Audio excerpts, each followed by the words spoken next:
Good, rainy, wet, soggy, gross evening to you, folks. My name is Joshua Carroll, and I'm joined, as always, by Holt Short and Brooks Beasley. And it is a wet, very wet evening, as predicted, here in Little Rock. Thank you for joining us here at Rector Field at Joe B. Hatcher Stadium. We've got both teams that have already warmed up, and they've taken back to the locker rooms, try to dodge a few raindrops. And so far, we have not seen any, well, I'm not going to use the L word, but we've not seen any electrical activity in the sky. Gotcha. So, Yeah. Nope. Knock on wood there. So I guess that's a baseball thing. We don't have to worry about that here, I guess. No. jinxing the game. Well, thanks for joining us. We've got the band from both teams out here tonight. I think the Pulaski Academy band is probably taking shelter. And honestly, I'm looking down and I see where the PA crowd, normally you can find the PA crowd, you see one fan out there on the sidelines right now. And there's no band tonight. They've decided not to play. But the Parkview Patriots have brought their band, so that's going to be fun. They always put on a good show. Yeah, they already kind of warmed up their instruments earlier. It was very enjoyable. It gave us a little entertainment while we got set up here. Yeah, earlier this evening we had Ned Permy from Channel 7 out here doing a little spot to highlight the game, and it was nice to have him here. I know the cheerleaders got some camera time, so I'm sure they enjoyed that. Nice. We had a great game last week. It was so much fun up in Beebe, and I'm sure that we've got a lot to talk about, but we can cover before we get started. We do. Before we get to that, unfortunately, as most of y'all that were planning on attending know, the new Families Night was canceled again. I don't know if they're looking to reschedule it. We only got one home game left to try to squeeze it in. However, Socktober is still in full swing. That's right, Socktober. October, and then you'll also notice tonight in a few minutes when the Bruins come out, they are in some gorgeous, it's great, gorgeous pink and baby blue uniforms. So just to back up, I want to talk about Socktober for just a second. For folks who aren't familiar with that, you've never heard of Socktober before. Socktober, I think, was created by Kid President. I'm not sure if he created it or if he just latched onto it, but one way or the other, that's how I found out about it, and that's how the fourth graders at Pulaski Academy found out about it as well. Had a great interview last week with Leanne Bennett, who's teaching there in the lower school, and they're all about the Socktober. The idea is to collect socks, and they're going to distribute those to the homeless. And so if you have any way of grabbing an extra pair of socks next time you're at Target or next time you're at Kroger or Walmart, grab a little bundle of socks and then just hand them to your student as they're coming to school, or just drop them off at the lower school.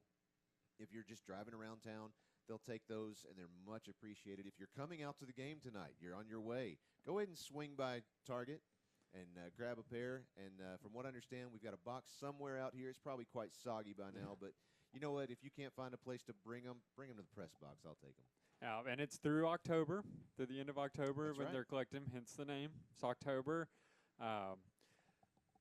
Now, as far as the uniforms, those are for that's for breast cancer awareness. Breast cancer, yeah. Pink Out Month, yeah. And not only are the uniforms available, but I believe plenty of apparel is available That's at the right. Den. If you go to the Den, the bookstore here on campus, you can find all kinds of apparel. But, of course, in this time of year, October, they always have lots of pink equipment that you can get, polo shirts, T-shirts, hats, and so on. It's a lot of fun. A lot of good causes we like to see out here. Well, folks, stick around. We're going to take a quick break, and after just a couple of minutes, we're going to run down last week's game and give you a look ahead at what to expect tonight. Thanks for joining us. You're listening to Pulaski Academy Bruin Football on 101.1 FM, The Answer.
Rector Field at Joe B. Hatcher Stadium for tonight's game between the Pulaski Academy Bruins and the Parkway Patriots. Both teams are soggy and ready to get started. Brooks, sorry, go ahead. Parkview. Parkview. Did I say Parkway? You know what? I've been doing that all week long. Even when I'm looking up stats, I've been typing in on my computer Parkway. Of course, we played Parkway. Yeah, I'm sure that's where you got that. Out of state this year, and so it's kind of gotten me mixed up. It probably won't be the last time you hear me accidentally say that. Well, that's kind of why we call Hudson and Hayden and all of them Hudson, under together. Hayden, Henry, Hunter. You know, speaking of the Henrys, want to wish a very happy birthday to Jenny Henry. She has produced quite the football legacy, not only for the Bruins, but for the Razorbacks and beyond. Yes. So we want to wish her a very happy birthday today. Yes, happy birthday. Well, looking at last week, I just had some quick stats. Do you want to kick us off? Sure. Just looking, first of all, some season stats real quick that I thought have been interesting, where the Bruins have, when they get in the red zone, that's inside the 20-yard line, they have gone 28 for 29, all of those, of course, being touchdowns, since they don't ever kick a field goal, which is extremely impressive. I think it's something like 97%. On the negative side, unfortunately, they have only recovered 5 onside kicks out of 50 attempts this year, and that is a little below what they like to see. I believe it's average. 1 out of 7 that they look to recover. Yeah, I think you're right. And that's 1 out of 10, so they want to look to improve on that tonight. Now, speaking of last week's, you talked about last week's game. A couple stats that jumped out at me was the running game averaged just shy of 10 yards per carry rushing, which is about 3 yards more than their season average. And then on the defensive side of the ball, this one was really interesting to me, was they had 60 assisted tackles, which is more than one guy jumping in there to bring someone down, compared to only 18 solo tackles. And then how you compare that to the yearly ratio, that's usually only about 2 to 1 with 2 assisted tackles compared to 1 solo tackle. So they clearly, they recognized that these were a lot bigger boys they were playing against. They needed more than one of them to take them down more than one occasion. So those two kind of jumped out at me as interesting stats on both sides of the ball. What do you got? Well, I know you're talking about the tackle situation. You've got the one who led the team last week in tackles is also this week's Defensive Player of the Week, and that's Fuda Shinkawa, leading the team with 8.5 tackles, including 5 solos. And he also now has taken the lead in both those stats, in both overall tackles and in solos for the defense. So I expect that we'll see a lot out of Fuda again the rest of the season, but we'll see some action from him tonight. Definitely. Looking on the other side of the ball, Hudson Henry received 6 passes for 77 yards. And get this, on the year, 581 receiving yards. Not too bad, but it's still not enough to put him in the top spot. That goes to J.D. White, leading the team this year in receiving yards with 647 yards. Of course, he picked up 136 of those yards out of 4 passes last week alone. So J.D. White has been a monster. That is, kind of, to me, he was a dark horse just because of the fact that I didn't really see much out of him in the first two games or so. Yeah. So, looking just at that alone, I've really been impressed with the way he's come out. Absolutely, yes. So I believe we're going to go ahead and take a break here, and then we'll be back in a few minutes with the welcome the teams on the field. You're listening to Bruin Football on 101.1 FM, The Answer.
Welcome back to Rector Field at Joe B. Hatcher Stadium, and we are just getting ready to start this one tonight. The Bruins won the toss and have elected to receive, and, we're looking forward to a great night of football, even though it's still coming down. I guess I'll say Patriots and Bruins out there. Looks like number 1 and number 15 are back to receive. That's Mason Cobb and Zach White. Did I see that number 15 right? Is that 15? It's normally number 18, Dylan Allison, but yeah, you're absolutely right. That is number 15, Zach White. Well, and I wonder if they're maybe getting a little more of a hands team out there with all the rain coming down. Want to make sure that they feel comfortable with the guy who's going to be receiving the ball. Sure. Absolutely. So the Bruins moving from left to right in front of us. They are, again, wearing their hot pink and baby blue uniforms, hot pink tops and baby blue pants, along with a very shiny baby blue helmet. And the Patriots from Parkview are wearing white uniforms with red lettering. And they're going to be moving right to left, our right to left, with the Bruins heading left to right. The cheerleaders are out there with their rain suits on both sides of the field. You've got the Patriots band up in the stands on the visitor side, and they've all donned some rain gear as well. It looks like the Bruin fans have made their way out onto the seats here. Many umbrellas in sight. And now number 13, who is not on our roster, is here to kick off for the Patriots. That's Jalen White. That kick is fielded by number 34 of the Bruins. 84. That's Blake Titus. No, I believe that was 84. 84, you're absolutely right. That's number 84 out there. Hudson Henry, who caught that little pop-up out there. So they were looking to catch him off guard. Or we'll be interested to see if they just keep doing that throughout the night or if that's a one-time deal. Looks like Bratchard's back in the shotgun. He's got Woods to his right, and I cannot tell who's to his left. He's in motion. That's number 1, Mason Cobb, and he passes to the left to Mason Cobb, who fumbles the ball after the catch, and the Parkview Patriots are celebrating because they have come up with it. That is not how you want to start a game. That is not. No, it isn't. I am not sure what happened there. Cobb not entirely sure he felt secure with the ball once he started running with it. And of course, don't want to start making excuses this early in the game, but it is pouring down rain. That's going to happen, but they have to understand that, and they have to know that the ball is slick. They're going to have to keep a handle on that one tonight. Yes. It might be a sign of things to come. So now the Patriots take possession of the ball on the Bruins' 44-yard line, 1st and 10. They're, thank you very much. Got the binoculars in hand now. Their quarterback is under center. He has receiver to his left, one to his right, and 2 running backs out there. Handoff immediately goes to his running back, his tailback, who is number 3, Gary Allman III. He made no progress on that one. It'll be 2nd down and 10. That looked like it was Futa Shinkawa, number 32, on the initial stop there. And then just a den of Bruins came along to assist him, but he definitely was in the backfield to wrap him up. And excellent job on his part. So now the Patriots have the ball on the Bruins' 48-yard line. Excuse me, no, the scoreboard is incorrect on that one. It's actually the 43-yard line. It'll be 2nd down. Looks like they did gain a yard, so it'll be 2nd and 9. There's the snap. Handoff goes again to number 3, Gary Allman, and he does make some more progress this time. Somebody ran right out of their shoe, and looks like he's brought down by number 13, Matthew Hugg, along with number 32, Futa Shinkawa. He brings it up to the 30, that's about the 37-yard line. It'll be 3rd down and about 3 yards to go. Yeah, it looks like the Bruins had someone in the backfield that could have made a stop, but unfortunately he just couldn't hang on to him. Once again, that slick weather's going to play a factor here. The Bruin fans are getting excited now, and hopefully the Bruins are going to get involved with it as well. Here comes the snap. Quarterback under center. Handoff again goes to number 2 this time, Thomas McCauley. He makes his way up to the 30-yard line. That'll be enough to move the chains for the Patriots. It looks like they had a man in motion from that ran across, but they did not hand it off to him. Instead, they handed it off to look like a fullback almost. McCauley is a two-way player, though, I noticed when reviewing the roster. It was Fuda Shinkawa again with the stop on that one. So the Patriots have possession of the ball on the Bruins' 29-yard line. They're moving from right to left in front of us. 9:58 on the clock. Still scoreless in the first quarter. Here comes quarterback Landon Rogers under center. Oh, and he fumbles it. Fumbles the snap and drops right on it on the 30-yard line. No loss, no gain. Second down, 10 yards to go. That was the second time in a row they've sent number 17. He's a wide receiver. Leonard Alabeke, I believe is Alabeke. Not sure how to pronounce that, but 17. Yeah. Alabeke. Yeah, he just say it fast and nobody. Yeah. Well, and he sent him in motion both times. It looks like he's lining up on that left side again. We'll see if he does it again. Number 15, Landon Rogers under center. Hands off to this time again to number 3, Gary Allman III. No gain. Looks like about a 2-yard loss on the play. Be third down and 12 to go. That was Chris Connell on the stop. He had Blake Titus by him in the backfield. Titus kind of redirected the running back right into Connell's arms. So excellent job on both their parts there. Right when they get about the 30-yard line is where I've got this wall right in front of me. So I'm going to do a little dancing here. I can see clearly over your head, Holt. So now the Patriots have the ball at the Bruins' 32-yard line. The handoff goes to Gary Allman. Again, he's going to rake his way to the right side of the field and finally get forced out of bounds inside the 20. So that puts the Patriots in the red zone for the first time this game. And unfortunately, that is good for a first down. It looked like they had a good stop brewing there, and no pun intended. And unfortunately, it did not produce what they wanted to see. So now the Parkview Patriots have the ball at the Bruins' 17-yard line. First down, 10 yards to go. And they have only been stopped a couple of times in this drive. Well, I mean, that's 2 straight third downs, but unfortunately they've converted on them. 8:25 on the clock. First quarter, we're still scoreless. Ball's on the 17-yard line. Here comes Landon Rogers under center. He's going to keep it, run to the left side, and he's met by a couple of Bruins from the line, but he still is able to make about a 4-yard gain on the play.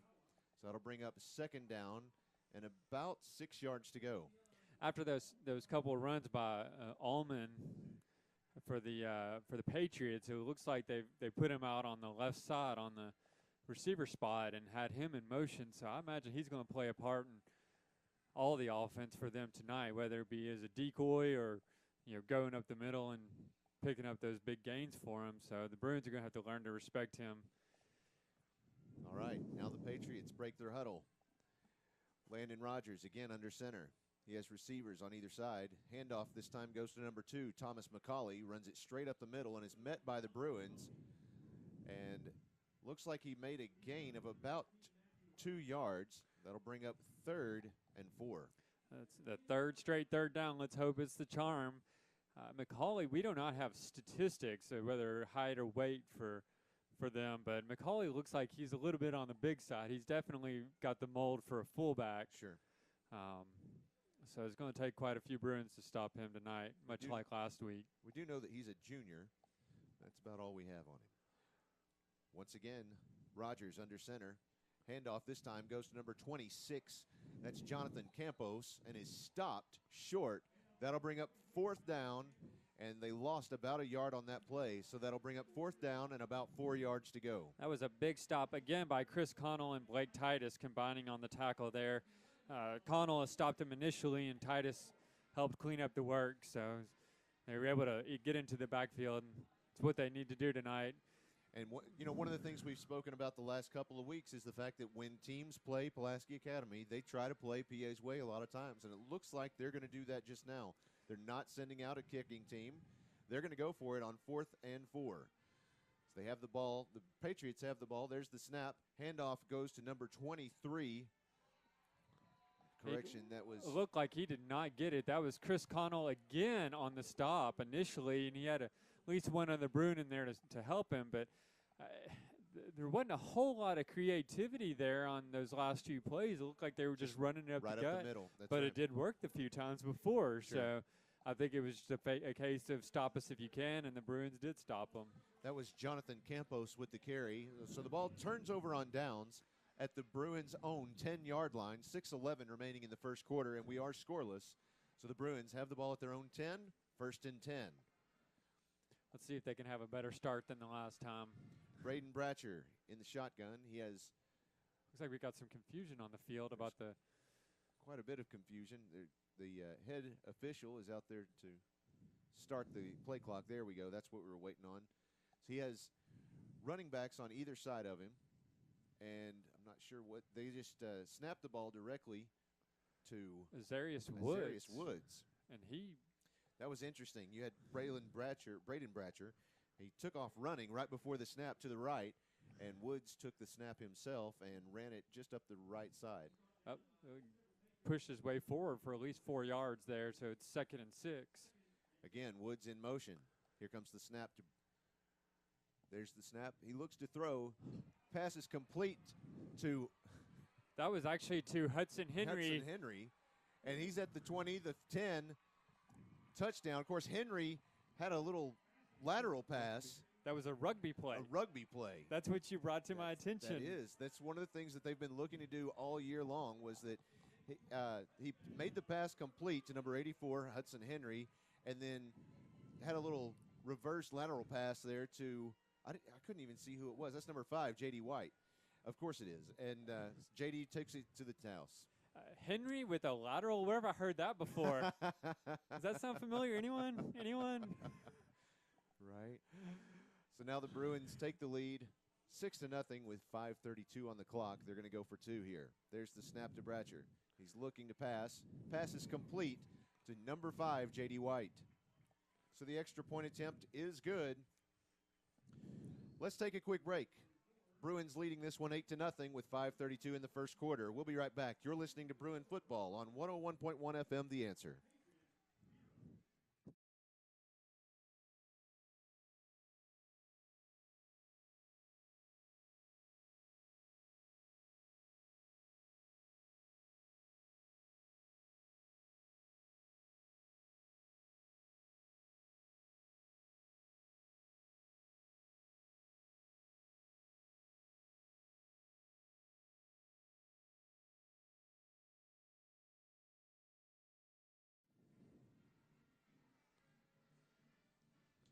Welcome back to Rector Field at Joe B. Hatcher Stadium at Pulaski Academy. The Bruins just now taking the lead 8-0 with 5.5 minutes remaining in the first quarter over the Parkview Patriots. Thanks for joining us. I'm Joshua Carroll, joined by Holt Short, and ready to see the Patriots take their second offensive drive of the night. Of course, they were able to capitalize on a fumble from the Bruins earlier in the game, the very first drive of the game. So they were not able to cash that in for any points, but they're going to try it again. They certainly recovered it, but couldn't quite do as much as they wanted to with it. Now I'm interested to see how the onside kick plays with all the rain here. It has to play some chaos here. Clay James has the ball on his tee, and the special team is out there. There's the kick. It's going to take a high bounce right at the 50-yard line, and the Bruins have it.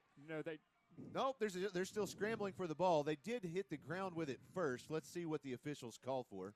Now, the Bruin player had it under the legs of the Patriot player, but it looks like number 36 came up with it. It was, about the prettiest onside kick you'd ever seen. It really was. I wish I'd seen the player who grabbed that. He went straight up in the air right at the bounce and brought the ball right down to the ground. I think if that was reviewable, they would have seen that the Bruins hit the ground with it first. But, yeah, under the scramble, the Patriots come up with that one. Yeah.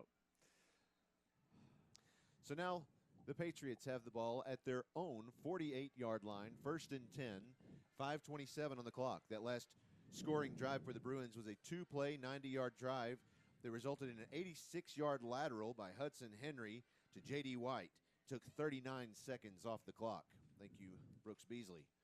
There's the handoff immediately to Gary Allman. He runs to the right side of the field, where he came from the left side, ran to the right, and ended up right back into the scramble. And so he only made about a 4-yard gain. That'll bring up 2nd and 6. Well, and I figured he'd eventually play into a few of their plays because they just kept sending that man in motion, and it's always from the left side. It's interesting. Takes off towards the quarterback, and it's the first time he's actually gotten the ball, but the Bruins appear to be ready for it. Once again, here's Rogers under center. He has one receiver to the far left, one to the right, and one tailback. There's the handoff. Goes to number 3, Gary Allman. He runs slightly to the left, but still just up the middle. But he makes enough of a gain just past the 40-yard line to move the chains. That'll be 1st and 10 for the Patriots. Now, if I'm Coach Kelly, I'm going to be in the referee's ear because the tight end was on the left side. He ran at his man, grabbed him, and then pulled him to it was, fell backwards. I mean, it wasn't a real blatant hold, but it was definitely a questionable call or questionable tactic, if you will. So, they might want to be watching for that in the future because it opened up that running lane for him on the left side. The head official out here tonight is Bobby Crawford. His team is going to do their best, I'm sure. There's Rogers under center with the snap, hands off to Gary Allman. Gary makes it through the defensive line and is stopped right about the 30-yard line. That just, let's see, is that going to be enough to move the chains? Yes, it will. That's another first down for the Patriots. That was Zach White on the tackle. He did a pretty good job of keeping his man in front of him and keeping him from getting any more yardage than he was able to. So now the Patriots have the ball at the Bruins' 29-yard line, 3:59 on the clock. Well, looks like Jake Terry was in there on the tackle as well. So Patriots are looking to the sideline for the play from their coach, still in the huddle. Referees signaled play clock to start. They're still looking. Bruins are out there, the 4-3 formation ready. I'm not quite sure okay, we got to play. All right, here we go. Once again, Rogers under center. He's got Allman. There's the handoff to Allman. Goes right back up the middle, and flags come flying in from 2 different directions. Getting instructions from the other referees here. See what the call is. It's right past the line of scrimmage. It's going to be holding against the Patriots. Folks, just in case you're wondering, we did turn the crowd mic on to let you have that game day experience. But if you do hear that occasional tick, tick, tick, well, that's just the raindrops falling. That's just nature talking. That's just so don't adjust your set. That's how it is. You get the feeling you get to hear the rain just as you don't have to feel it. So there you go. It looks like we're looking at 1st and 20 now for the Patriots. I think one of the Patriots is getting some help from the referee to get his shoe tied. Got those gloves on, kind of hard to grab onto the strings, I reckon. Sure. Make your own jokes. That's Josh Carroll, ladies and gentlemen. Josh Carroll. Tip your waitress. I'll be here all evening. You can let us know what you think on #PABruins. 3:16 and counting on the clock here in the first quarter. The Bruins are leading 8-0. Here comes Rogers under center, has a man in motion. Handoff this time goes to number 23. That's number 26, Jonathan Campos. And it looked like number 36 and number 32 were in on the tackle. That's Futa Shinkawa and Bennett Perkins there with the stop. It's an interesting play call decision there because they were 1st and 20. And they didn't even consider passing, and I'm not sure if we're going to see much passing from the Patriots tonight. Well, and it's going to be difficult to have any kind of passing offense tonight just because it's so wet. Mm-hmm. Yeah, unless of course you're planning on incorporating some laterals in there too. Right. We'll have some insight in that here shortly. Here's once again Rogers under center. There's the snap. Handoff goes to number 2, McCauley. He runs to the right side of the field, and the Bruins are still struggling to bring him to the ground. They finally do, just outside the 30-yard line. That won't that gets them just past the original line of scrimmage. McCauley, I mean, for lack of a better word, he is a beast. I mean, he was just tearing through Bruin players. He shook off at least 3 of them. He had the whole team around him. Yeah, it was just carnage right there in the middle of the pack. Earlier this week, we saw an article from the Washington Post in which Coach Kelly was interviewed, and they were talking about analytics and their effect on sports. And of course, as you may know, Coach Kelly has a background in numbers and makes that very much a part of the game, and so that's why they've started to incorporate a lot of these rugby-style plays. There's the handoff to number 2, McCauley. He sprints around the right side of the field, and he's still on his feet just inside the 10-yard line. That'll move the chains. First down and goal for Parkview. Well, and hey, once again, he shook off 3 or 4 Bruin players at least before he finally went down. Looked like he was heading for the end zone before he was tackled by Bennett Perkins and Trent Sawyer. So one of the things that Coach Kelly did in his studies was he learned that the more players that you have actually touch the ball, the more chances you have, the higher the percentage chance is that you will get a play for more than 20 yards. And of course, if you have more plays for more 20-yard plays than the other team, you're going to win the game. That makes sense. Here's Rogers before the snap. There's a penalty flag on the field. False start against the Patriots. It's like they got a little anxious out there. They didn't need that, so that's going to put them at about the 14.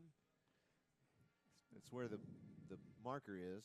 Yep. Yeah, that's where they'll place the ball, is at the 14-yard line. So it'll be first and goal from the 14-yard line. And that's the second time in a row that the Patriots have gotten themselves in good first down position and then had a penalty that sent them marching backwards on this drive.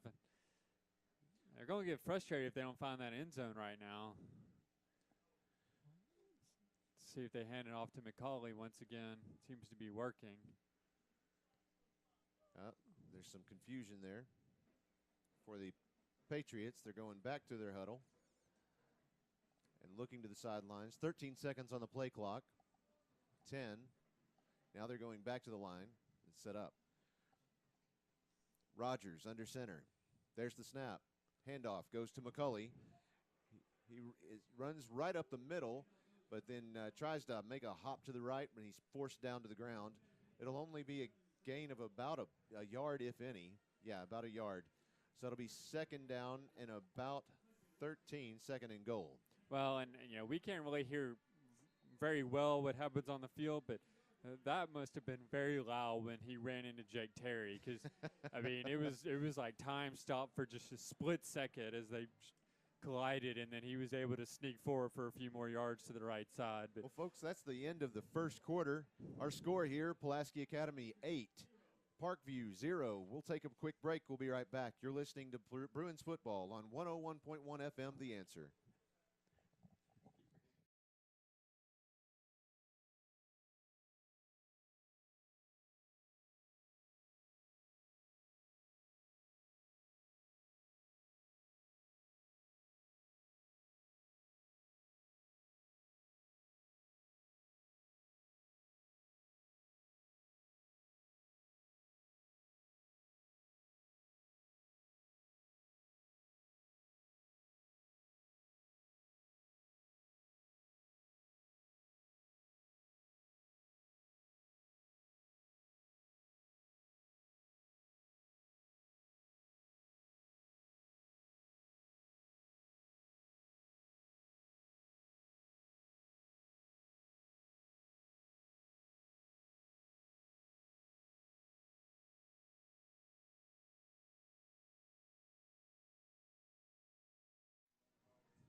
Welcome back to Pulaski Academy. I'm Joshua Carroll here with Holt Short. Just entering the second quarter of the Bruins versus the Parkview Patriots. Bruins leading this one 8-0. But the Patriots are not rolling over for the Bruins tonight. No, not at all. In fact, second time they've threatened the end zone, gotten in the red zone. The first time ended in a 4-and-out. The second time they've got a little task ahead of them. having just added 5 more yards onto their needed yardage. So here's Landon Rogers under center. There's the snap. Handoff goes to number 3, Gary Allman. He roads his way to the left side of the field, but still inside the hash marks, and he is stopped by the Bruins. That's about a 1-yard gain on the play. That'll be 3rd down and about 11 yards to go before they reach the goal line for the Patriots. And most of the plays that they're, of course, obviously they're running it every time, but most of the plays, they look like they're trying to find the far, or like as close to the corner as they can without having to sweep too far out. Just basically the far right or far left tackle and just trying to get around them. It's been mixed success so far.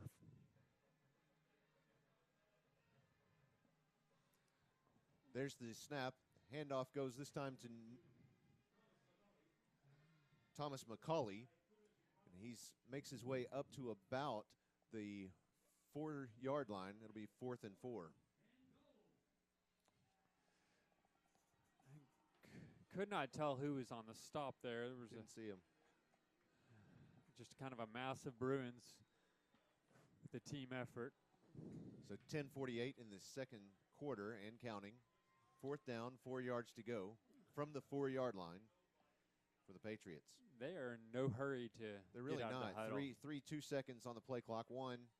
And it looked to me like they got it off, but the coach called timeout before they had a chance. So timeout on the field for the Patriots. That's probably the smart thing to do at that point. You don't want to take steps backwards after being that close to the end zone, even if it is 4th down. Sure.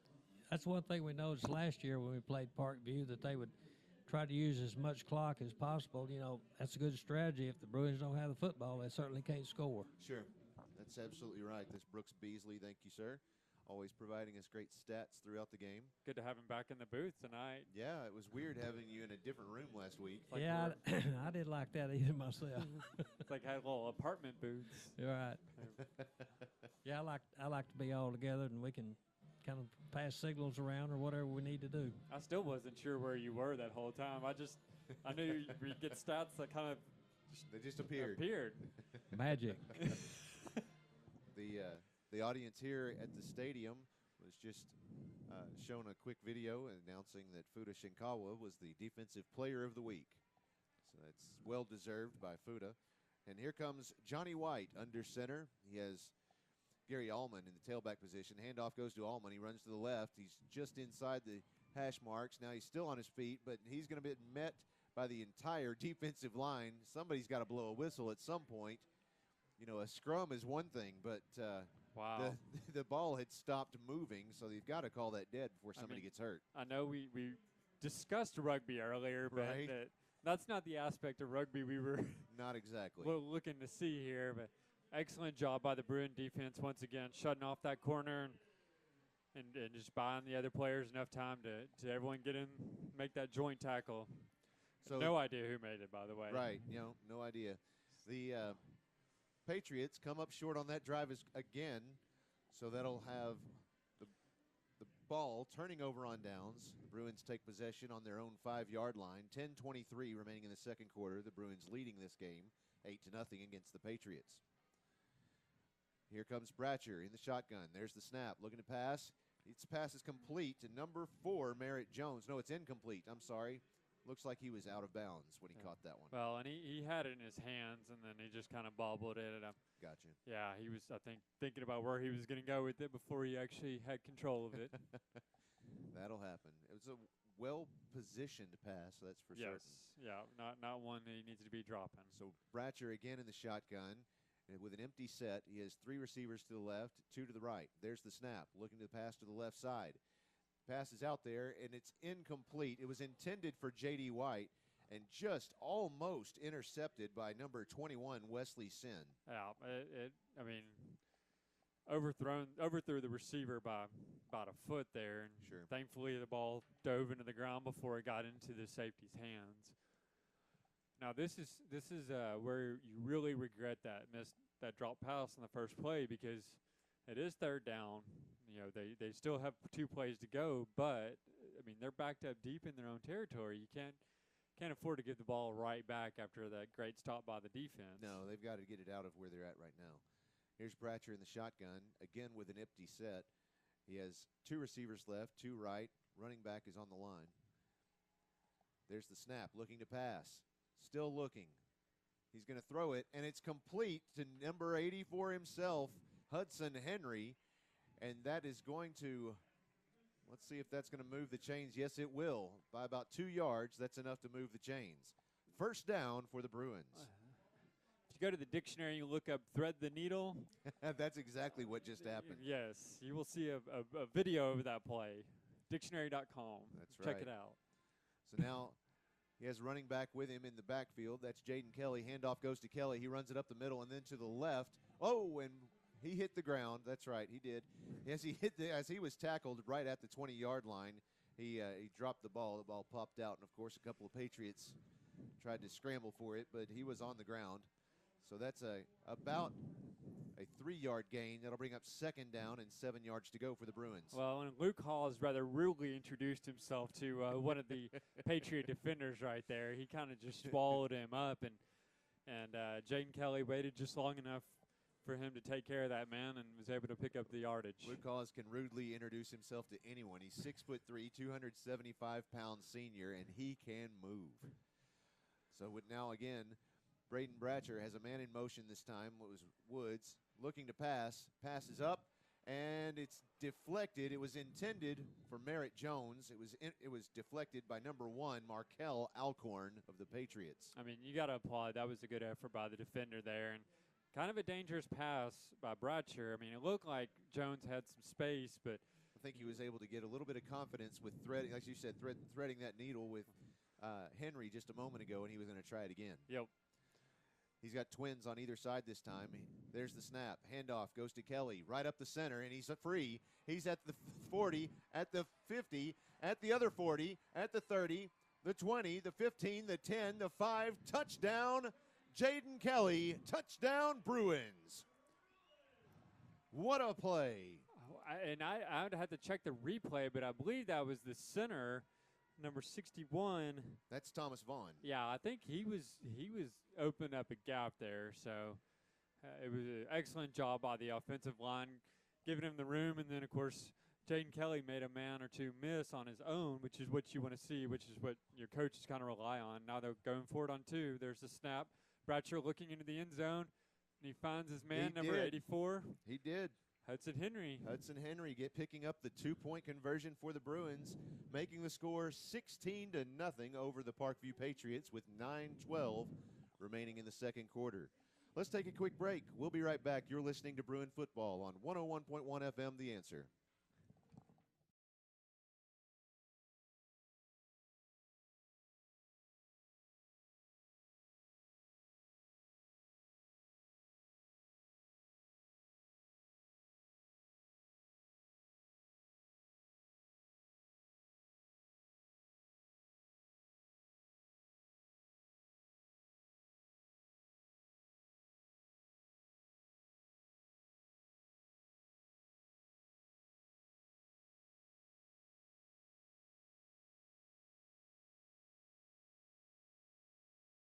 Field at Joe B. Hatcher Stadium. Our score, Bruins 16, Patriots 0. That last scoring drive for the Bruins was a 6-play, 95-yard drive that resulted in an 80-yard touchdown run by Jaden Kelly. It took 1 minute and 11 seconds off the clock. It does not take long for these Bruins to strike. So here comes number 8. It's Clay James with the kick. And it's received right at the 45-yard line and immediately dropped on by number 17. That's Leonard Alebeki. Oh, and that ball actually hit his chest, and there was a slight moment of fear.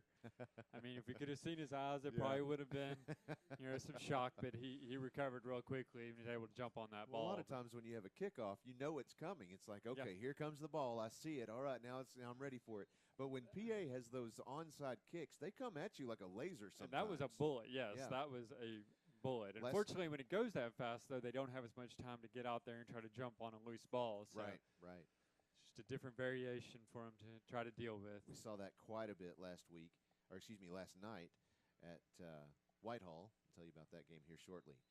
Oh, prior to the snap, There are flags coming in all over the place. Parkview has the ball at their own 45-yard line. Second quarter, 9:08 remaining. The Bruins leading 16-0. Let's see what this penalty flag is for. Looking at the white hat, Mr. Bobby Crawford. Looks like they're talking it over, and I don't think they're going to wave it off. Yeah, they are. That was an inadvertent flag, or someone misunderstood something. I'm not sure what happened. The rain made them think they saw some motion, maybe? Sure. So 1st and 10. Oh, he's going to replace the ball where it was originally. McCauley's back there at the fullback spot. He has 2 receivers, one to the left, one to the right. Handoff this time goes to number 26. That's Jonathan Campos. He runs right up the middle.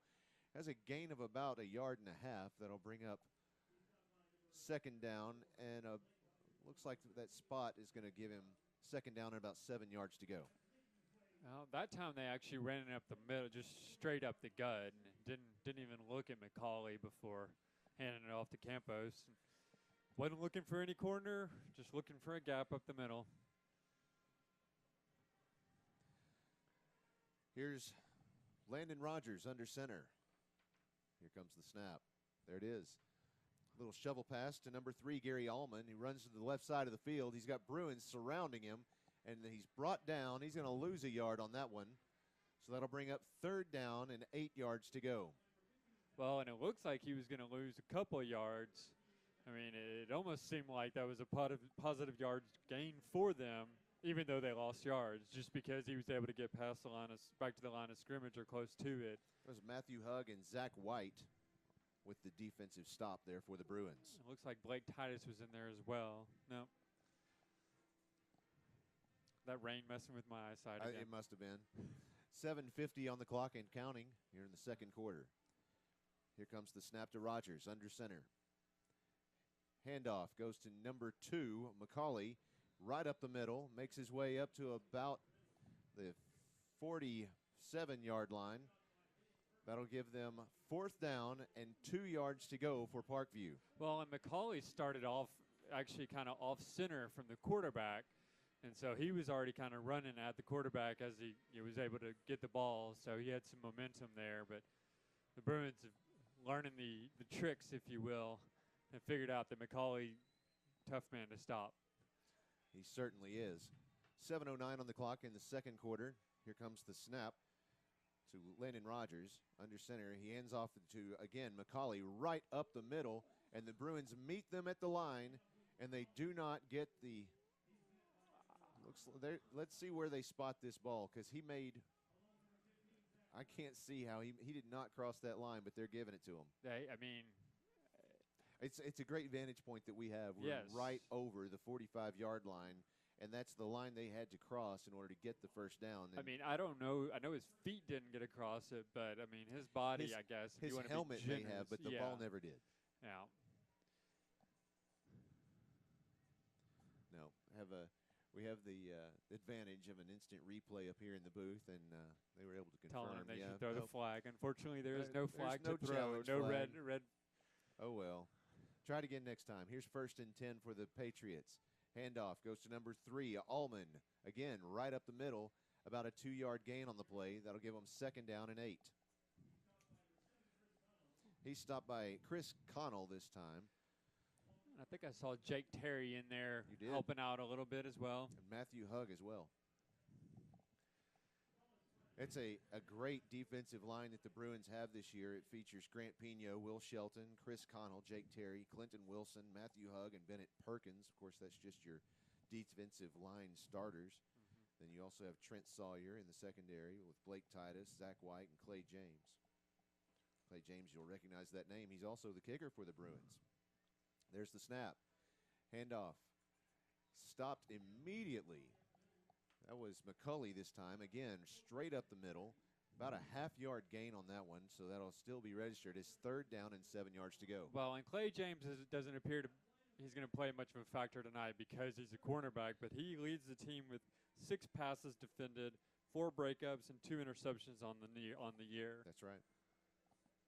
So, but he's mostly just on make sure they don't pass a duty and try to clean up if a man gets loose in the backfield. No, that's one of the things that he's very proud of are those 2 interceptions. Right on his heels, Trent Sawyer, also with 2 interceptions for the year.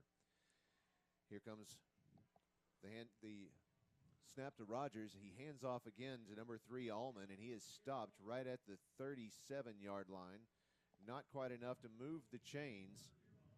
So that'll bring up 4th down and 2 yards to go. I mean, this right where we were last time. A little bit of deja vu. I mean, it's very, very similar. Let's just grind it out. Yep, just grind it out. Well,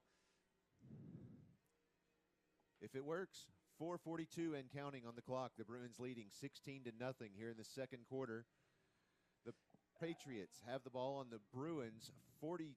Nope, that's still not correct. That's the 37-yard line. Oh, and we have flag. Nope, we got timeout. Timeout by the Patriots. You know, one of the nice things about how fast the Bruins play on offense, they don't have to worry about the clock. That's true. Play clock running down. So if they do, the wheels fell off at some point. The wheels fell off, exactly. They don't let that happen very often. But that's twice tonight that the Patriots have just gone ahead and burned a timeout because they were so close to the play clock ticking to 0. I don't know if we've seen a solo tackle tonight. I don't know if we have either. I don't think so. Nope. Brooks, our statistician magician over here is indicating that we have not seen a solo tackle. I think there's always been maybe at least 2 or 3 Bruins on each tackle, seems like tonight. And one thing I've noticed, too, is that on lots of tackles, the running backs for Parkview are bouncing off of our guys, and they're not wrapping up. The Bruins aren't wrapping up like they need to. Maybe Coach Kelly can give a little discussion to them at halftime, and maybe they'll step it up. Well, and it's harder to get a grip on them with the rain. So yeah, I agree with that. I will say this: the rain's kind of subsided a little bit. Still raining, but not very heavy at all. Really, it's kind of a mist.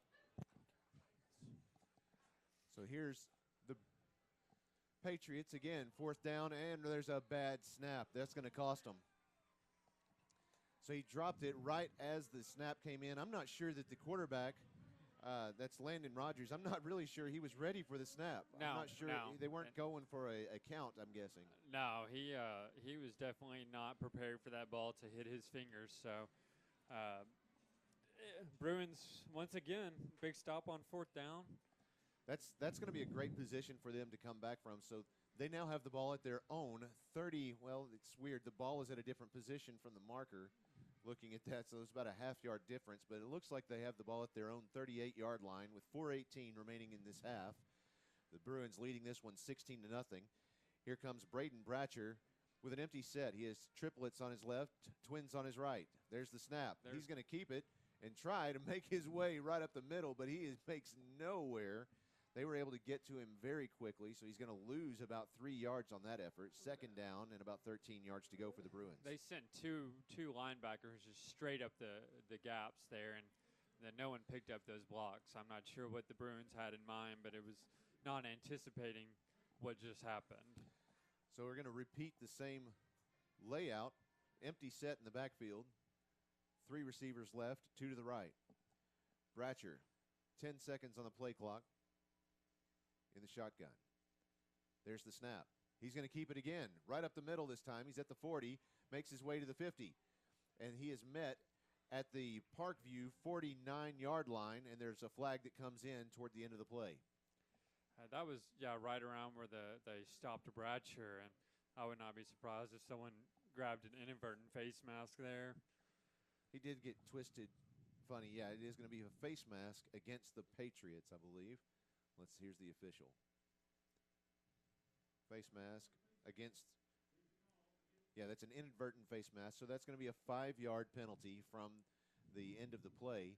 So that'll place them inside Patriots territory right at the 49-yard line. It's kind of the danger of being a defensive player and trying to grab a spinning offensive quarterback or running back or whoever it might be, because you never know where your hand's going to end up when they're in motion like that. Bratcher again in the shotgun. He has 2 receivers left, 3 to the right. Here comes the snap. There it is. looking to pass down the left side. Pass is out there, and it's just passed outside and just out of the hands, out of the reach of Hudson Henry. He ran into someone with an umbrella on the sidelines. The injured Caleb Nichols. You got to be careful there, Hudson.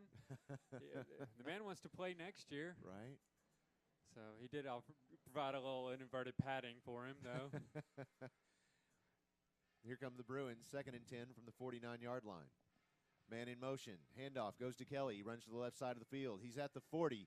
He has a man around his waist, hanging on for dear life. That's Markel Alcorn, who eventually brings him down at the Patriots' 35-yard line. That will move the chains once again. 1st and 10 for the Bruins. Got a nice drive going. They got sacked the first one, but then Bratcher ran up the middle, and then a pass play, 2 pass plays. Here's Bratcher again. There's the snap, looking to pass.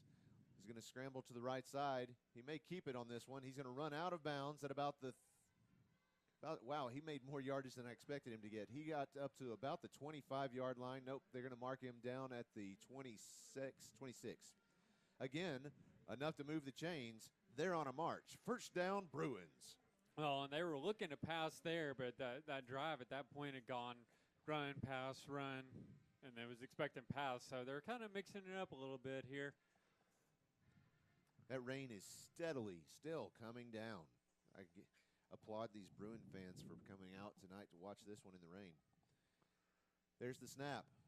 Goes directly to Jaden Kelly. He makes his way into the middle of the throws and runs out of bounds at about the 18-yard line, but there are flags coming in from everywhere. Probably it looks like a holding call against the Bruins. Yeah, I mean, there was a flag from both sides of the field that came out there, so there must have been something pretty blatant at the end of that play. So let's see where they spot the ball. It was right near the 1st down marker. Holding against the Bruins. 2:49 on the clock. Bruins leading this one 16-0 in the 2nd quarter. So after the penalty is assessed, it looks like they're going to place the ball at about 20. It's right at the 28-yard line. It'll be 1st. That's confusing. Is it still 1st down? First and 12. First down. That's what's odd about it. First and 12. It's how they mark it from where the penalty was. There's the snap to Bratcher. He's looking to pass. Still looking. There's the pass. It's out there, in and out of the hands of number 10. That's Andrew Cobb. Kind of bounced into his hands and bounced around. He never did get a hold of it. Yeah, Cobb was about 3rd or 4th option there. I mean, he was looking deep, and then Cobb kind of was a safety valve over there on the right side. Unfortunately, the ball wasn't right where it needed to be, but and there is a Cobb flag on the play. Could have come up with it. Okay. Holding against the Patriots this time. You know, I was talking about how the Bruin players were having trouble latching on to the defenders, latching on to the running backs. Right. But apparently it's not that too hard to grab onto people. Just got to watch what the linemen are doing. So Andrew Cobb comes out in place of Mason Cobb. No relation, not even the same spelling. So they'll place the ball now. That's a pretty long 5 yards. It's a 10-yard march. It's a holding penalty. So there you are. Yep. So that puts them inside the 20. That ought to quiet the band down. Well, it's back where it would have been had that holding penalty not been. Yeah, that's the official going to go over and tell the band, hey, you've got to quit. It is a rule. Once the team is inside the 20-yard line, the band must be quiet. The band simply doesn't know that, I guess. There they go. Nice, one last little peep in there. They sound great. Horn, I think is they sound great. Yep. Give it up for the Parkview band. So now from the 18-yard line of the Patriots 18-yard line, here's the Bruins first and about 2 yards to go.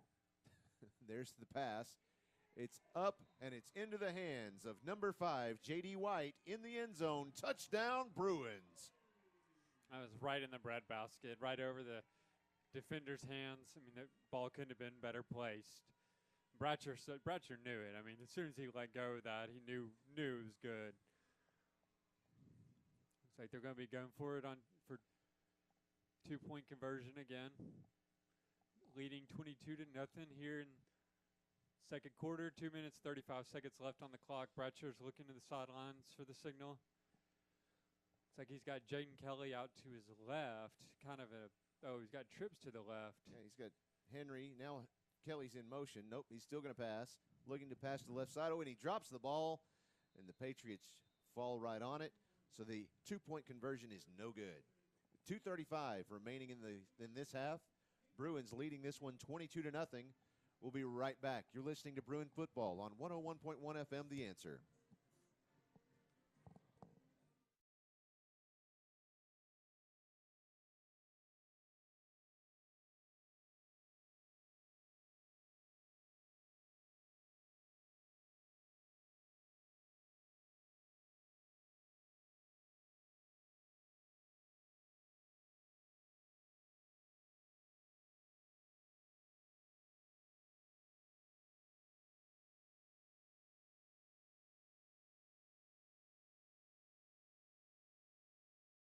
Welcome back to Pulaski Academy. I'm Joshua Carroll, joined by Holt Short. Glad to have you with us tonight, whether you're listening on the radio or if you're watching online. Glad that you were able to make it. That last scoring drive for the Bruins was a 9-play, 62-yard drive that resulted in an 18-yard touchdown pass from Braden Bratcher to J.D. White. It took 1 minute and 43 seconds off the clock. An impressive run for the Bruins. And now the Bruins are out to kick off to the Patriots. Looks like once again it will be number 8, Clay James, to kick off. He's placing the football on a tee. Getting everything set there.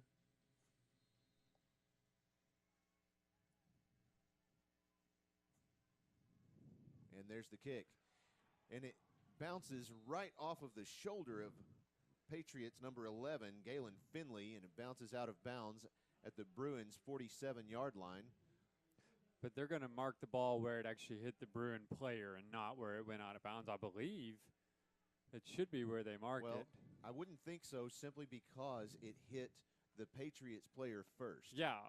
So he touched it first, so the Bruins can touch it after that, right? Well, yeah, they can touch it. I'm just trying to figure out why they're marking the ball where it went out of bounds and not where it hit the Patriot player, because you can't normally advance the ball on a fumble out of bounds. Interesting. I believe that's the rule as I understand it, but they got it at their own, or at the Bruin 48-yard line, so maybe you can ask the refs after the game. Yeah.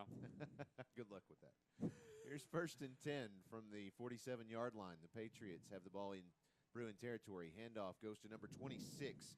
That's Jonathan Campos. He runs to the left side of the field, and he's finally going to be pulled down after running back and forth. The ball is loose, but they had already blown the whistle dead at that point.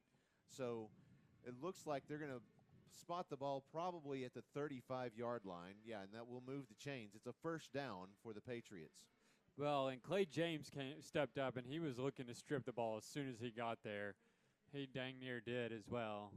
It's interesting that the band is out there playing, and they're playing loudly while it's the Patriots band that's playing that you hear, and the Patriots have the ball. That's you would think that's distracting for their own team. Here comes Rogers with the snap. Handoff again to Campos, who runs to the right side, and he's going to be pulled down just outside the 30-yard line, about the 31. So that will be about a 5-yard gain, about a 4.5-yard gain. Second down and about 5 yards to go. I mean, you're right. They're not stopping. I mean, they were playing right in the middle of that play. They absolutely were. They were stopped. That stop was brought to you by Chris Connell and Fuda Shinkawa. Well done, gentlemen. Landon Rogers again under center. He has one receiver to the far left, one to the right. There's the pass. It's out, complete to number 3, Gary Allman, on the left side of the field, and he will be brought down at the line of scrimmage. No gain. You know, it was a pass, but I'm not quite sure it was a forward pass. I'm not sure it was so either. I still don't think they're technically on the board with a pass, an Sure. attempted or completed. Because it looked like it might have been a lateral. Here comes 3rd down and 5. Rogers under center, handoff. Again, this time to number 2, McCauley. Run up the middle, and he gets the first down and is brought down just outside the 10-yard line, gets some help back on his feet, and after the play, there's a flag. It was right where the line of scrimmage was, so I wouldn't be surprised to see, holding. Holding against the Patriots. That one's coming back. I mean, there was a pretty friendly hole for him to run through, but seemed like it might have been a bit of a delayed flag there. It really was. I expected that. I would have expected that a lot sooner, but it came obviously after the play. Yeah. Maybe he just couldn't. The rain. The rain, it was wet. Just anything goes wrong, we'll blame it on the rain. Wasn't that a song? Yes. I'm going to start singing. All you children of the, I believe the the 80s. 80s, late Yeah, 80s, early yeah, 90s. yeah. Was that Milli Vanilli? Well, yeah. Wasn't that right? Yes. Yeah. So, well, that's who lip synced it. Yeah. We don't know who sang it. Maybe they sang it. We don't know. Here's 3rd and 10 for the Patriots. Rogers under center. Nope. They're going to get some more coaching from the sidelines. 10 seconds on the play clock. Nope. Now there's 16. I'm not sure how that just happened. There's the snap. Oh, and he is sacked in the backfield by number 7, Chris Connell. I mean, that was a very, very pretty shoestring tackle there. It seemed like all night they've been just barely sneaking by the defenders. It was requiring 2 or 3 to bring him down. That's the first time that we've had a solo tackle, I believe. I think, yeah. As far as I know, yeah, it is the first one. And it was with aplomb, I believe is the word. So with 23 seconds left in this half, have a timeout taken by the Patriots. It's a great night. It's still steady rain out there. It's an interesting scenario they're facing here. It's 4th and 14. As you said, 23 seconds left in the half. So the question is, do they go ahead and go for it? Do they punt it? I don't expect to see them try to kick a field goal, but, I mean, do you want to give the Bruins the ball back, at midfield with more than 20 seconds left possibly? That's a good question. Maybe try to give a coffin corner kick where you just put it over there next to the 10-yard line and then say, okay, drive 90 yards on us in 20 seconds, even though the Bruins have done that at least 3 times this year. I was going to say, it doesn't matter if you give it to them with 23 seconds or you back them up. They still can turn something out of it. Yeah. So here comes 4th down and 14 yards to go. No, that can't be right. It Yeah, is. It is right. 4th and 14 Because Chris for the Connell Patriots. just had the huge stop there. That's right. Brought him down in the backfield. Was preceded by the holding penalty. So here's 4th and 14 from the Bruins' 39-yard line. The Patriots, this time taking it from the shotgun position. Looking to pass. He's going to get wrapped up again right there in the backfield, and he'll be brought down at the 50-yard line. Nope, they're going to spot it, looks like, at about the 46. No, 46. I think his coach might have told him to try to run as much time as you can off the clock when you get the snap. Just maybe run around and try to burn some time. But I'm not quite sure if everyone else got the notice, if you will. They didn't get the memo. The little yellow, sticky Post-it. note, yeah. Is it wet out there? It's wet. All right, No, so it looks I'll like go there. Bratcher's alone in the backfield in the shotgun position, 4 to the left, 1 to the right. He's got the snap, looking back. It's a short pass to the left into number 10, Andrew Cobb, who gets out of bounds right around the 43-yard line. Way to stop the clock. Yep, 5 seconds off the clock with 12 seconds left remaining in the half. So that puts them in Patriots territory right at the 48-yard line. It'll be 2nd down and 6 yards to go for the Bruins. Bratcher with an empty set. 4 receivers to his left, 1 to his right. There's the snap. Looking to pass. He's getting pressure from all directions, and he's finally brought down at the 47-yard line, and Coach Kelly calls timeout with 3 seconds remaining in this half. That was an interesting play, and he was given a lot of time, considerably Yeah. a lot of time, but I'm surprised he wasn't able to find an open receiver on this left side of the field. Yes, well, I know Pulaski Academy doesn't normally kick field goals, but what's the farthest that Savannah Goodwin or Clay James could kick it?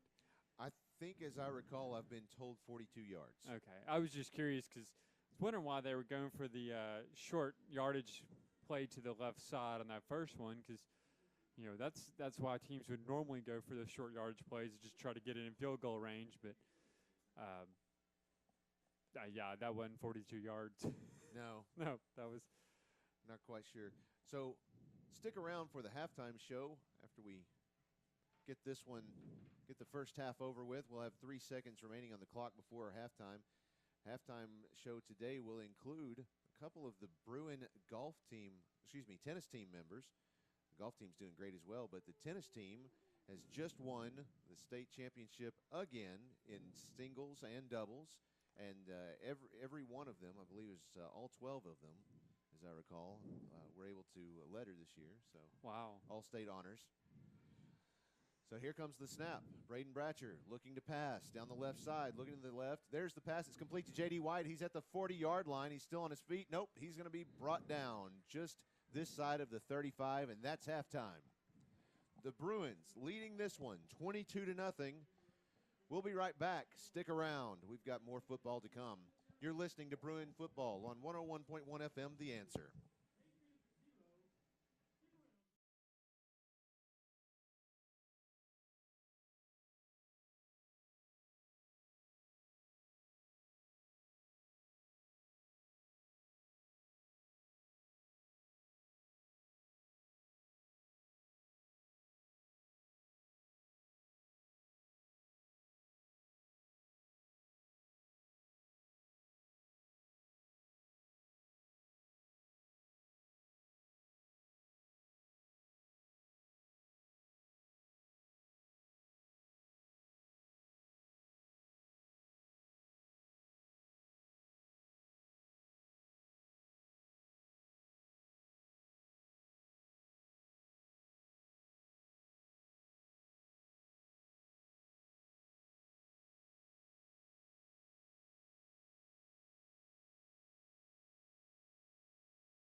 Good evening and welcome back to Pulaski Academy. Our halftime show is kicking off here. We've got several members of the Bruin tennis team as well as their coach, Mr. Bill Toppich. They've held a great record in the past, and just this year they've done it again. The Pulaski Academy tennis team completed another record-setting season, all 12 Bruin players having been designated with all-state honors, and the boys team captured its 4th consecutive state championship. And with us tonight is our boys singles champion for the 2nd consecutive year, Foster Rogers, as well as half of the 4A state doubles champions between Tyler Antuaco and Jack Lewis. Tyler is here joining us this evening as well. Good evening. Thanks for joining me. Thank you for having us. Thank you, Mr. Carroll. Bill, tell me, what does it take to become a 4A state champion? How do you make this? How do you make this happen? Well, honestly, this was a transition year. Of course, the tennis team, as well as most of our athletic programs, are now designated 4A. So this was the first time in several years we were in the 4A classification. So the competition was different. So that created new challenges, but also new opportunities for the teams. Interestingly enough, a lot of our main competitors from 5A were put down into the 4A category, such as Harrison and especially Valley View. But we knew we had a really deep lineup for the boys program. We have 6 starters in tennis, but we have 18 boys on our team. But we were really deep with experienced players that had been in the state championship previously. So, Foster, tell me a little bit about your background. When did you start playing tennis? Well, I started I was about 5 years old. At Chenal Country Club, I would go to the pool with my mom in the summers, and they had a new coach there, Travis Johnson, and he just came up to the pool. Me and one of my friends at the time, William Kennedy, were playing in the pool, and he just asked us if we wanted to play that day, and so said sure, and went home, got our rackets, or we didn't have rackets at the time, but he gave us some rackets, and I loved it ever since. Really? So how often do you practice? At least 4 times a week. I go to group lessons Monday through Thursday, and then I have a private lesson on Wednesday, and just I find people to hit with throughout the week. So, Tyler, this is a great feat that you and Jack Lewis have accomplished this year. You've got to be proud of that. Yes, thank you. Yeah, it was a little bit different being 4A this year, but I knew that I had a solid partner, Jack Lewis, who I was able to work with and figure out how to work with him in the previous year when I played doubles with him. It was definitely a great experience for me, learning how to support the team and encourage one another as a team captain this year.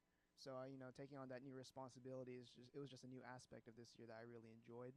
As far as playing wins, Jack and I had a lot of fun, but this year being my senior year, it was a much greater experience for me. A little bit more pressure to win since it is my last year, but it all went well. We went in there confidence and we were able to pull it through. Of course, like you mentioned, you're the team captain. This is your senior year. You've won the doubles state championship. That's got to mean a lot for you. Do you even grasp how great that's going to feel going on for the rest of your life? You're going to have this to look back at. Yeah, that's amazing because freshman year, I was really wanting to play in state. I barely didn't make it.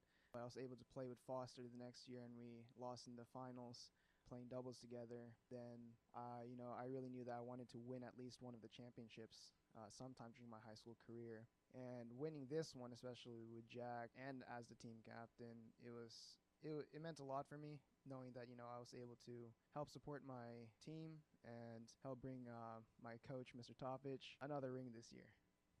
So, Mr. Toppich, tell me, what are we looking at next year as far as the tennis team? Who should we keep our eyes open for? Well, I think everyone obviously will be gunning for Foster as he tries to three-peat as far as the overall singles champion. But we will be the favorites going in, no doubt about it. We will be returning 4 of our 6 starters for the boys. In our girls team, 5 of our 6 starters will be returning for the girls. We're freshman starters this year, so future is bright for the program. But what I love about these kids is that, they're strong in the classroom, and they always are good sports. They are always dignified on the court, and we really stress that at Pulaski Academy and all of our athletic programs. and they are great role models for the student body overall and for the athletic program, in general. So last question, guys. Foster and Tyler, do y'all have anybody you want to say hi to? Oh, I definitely want to say hi to my parents. Hi, Mom. Hi, Dad. And also my coach, Travis Johnson. He's helped me a lot throughout the years getting to this point. So, hi. Tyler? I'm not sure if my parents are out there right now, but I guess I'd just like to say hi to the student body. They're a great group of people. I'm happy to be part of this school. So, All right. Well, thanks so much. Once again, that was Foster Rogers, our 4A overall singles champion in Arkansas, as well as Tyler Intuaco, who, along with Jack Lewis, makes up the 4A state doubles champions, and Bill Toppich, their coach and teacher and mentor, I'm sure, here at the school. And thank you so much for joining me. Folks, stick around just after this quick break. We'll be right back to cover some of the statistics from the first half of the game and looking at the second half, what to expect. We'll be right back. You're listening to 101.1 FM, The Answer.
Welcome back to rainy Rector Field at Joe B. Hatcher Stadium, where the Pulaski Academy Bruins are leading the Parkview Patriots 22-0. We had a very, very fast first half, with the Bruins making several big stops on fourth down to keep the Patriots out of the end zone.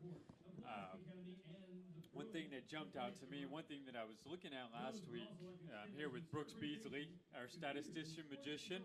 I don't know about that. Maybe the statistician, but not a magician. One thing that you may not know this. In fact, I don't know if anyone knows this, but is this 6 straight quarters of football that we have not seen a punt from either side? Because no one punted last week. We haven't seen one this week. What's the longest duration of time period you've seen a game or a team play without punting? Well, I know exactly. Last year for the Bruins, they played 14 games, and they punted in probably about the last minute or two of the 14th game. So 4 times 14 is 56, so that's 56-something quarters that the PA hadn't punted. Well, I'm saying the other team didn't punt either last week, and they No. haven't punted this week. Yeah, No, so that's neither true. team. That's Yeah. 6 straight quarters of puntless football. Yeah. So what do you got for us, Brooks? Enough with the let's get to the meat and potatoes here. Well, one thing I will say about, it has been a pretty quick first half because Parkview doesn't pass the ball very much. I think they attempted 2 or 3 passes in the first half, and really the Bruins they didn't have possession of the ball too much, probably a little over 4 minutes in the whole first half, and so that's one reason the first half went real quick. As far as the statistics go, Braden Bratcher was 7 of 12 for 146 yards. And as far as the receiving guys go, Mason Cobb had 1 catch for 5 yards, but also on that he had a fumble, so that's not good for him. And then J.D. White, he had 3 receptions for 121 yards and 2 touchdowns. And one of them, as you'll remember in the first quarter, I believe, the first pass went to Hudson Henry, in which he did a little quick lateral and along the sidelines there, and J.D. White scampered 86 yards for the touchdown. And then also we have Andrew Cobb. He had 1 catch for 4 yards. And then we have Hudson Henry had 2 catches for 16 yards, so a grand total of 7 catches for 146 yards. And let's see now in the rushing category, rushing almost was pretty much close to the receiving yards. We had 8 carries for 114 total yards there. And let's see, Braden Bratcher, he had 4 carries. Of course, 2 of them were for sacks, but he carried the ball, had a total of 15 yards on 4 carries. And then Jaden Kelly, he had 3 carries for 96 yards and 1 touchdown, and one of them was an 80-yard run, and he broke into the secondary and off to the races he was going, and nobody caught him at all. Didn't even catch up to him, so he's definitely has a lot of speed. Kind of reminds me of Jaron Watkins a few years ago, and get out here, and if he was even, he was leaving. That's kind of what the nickname that we had for him, so we'll have to come up for another nickname for Jaden Kelly here. We'll think about something and maybe have something for you next week. And then Zarius Woods had 1 rush for 4 yards, so a grand total of, altogether we had 8 rushes for 114 yards, and so a grand total of total offense, rushing and passing combined, 260 yards looks like. So, and then in the defensive category, the big gentleman on as far as the tackles go, we had a lot of multiple tackles, a lot of assists. And then, like I say, we didn't have very many unassisted tackles. I think we only saw maybe 1 or so in the first half. But Chris Connell had 7, and then we have followed by Matthew Hugg. He also had 7. He gave a lot of hugs. yeah, he gave 7. He gave 7 hugs. 7 hugs. So Bear hugs, if you will. Right. So he's got 7 tackles, and Jack Terry had 4. Zach Woods had 5. Clinton Wilson had 3. Fudu Shinkawa, he's the big defensive guy in the first half. He had a total of 11 tackles. So, and what gets me, he's only a sophomore, and wow. But he is really coming on. And last week I noticed he had a lot of rushes off the end on the BB quarterback. And anyway. He's really a good, outstanding defensive player. And then we have Blake Titus had 2 tackles, and Bennett Perkins 2 more. Well, we appreciate those stats. You seem to have gotten the hang of the defensive stat keeping this week.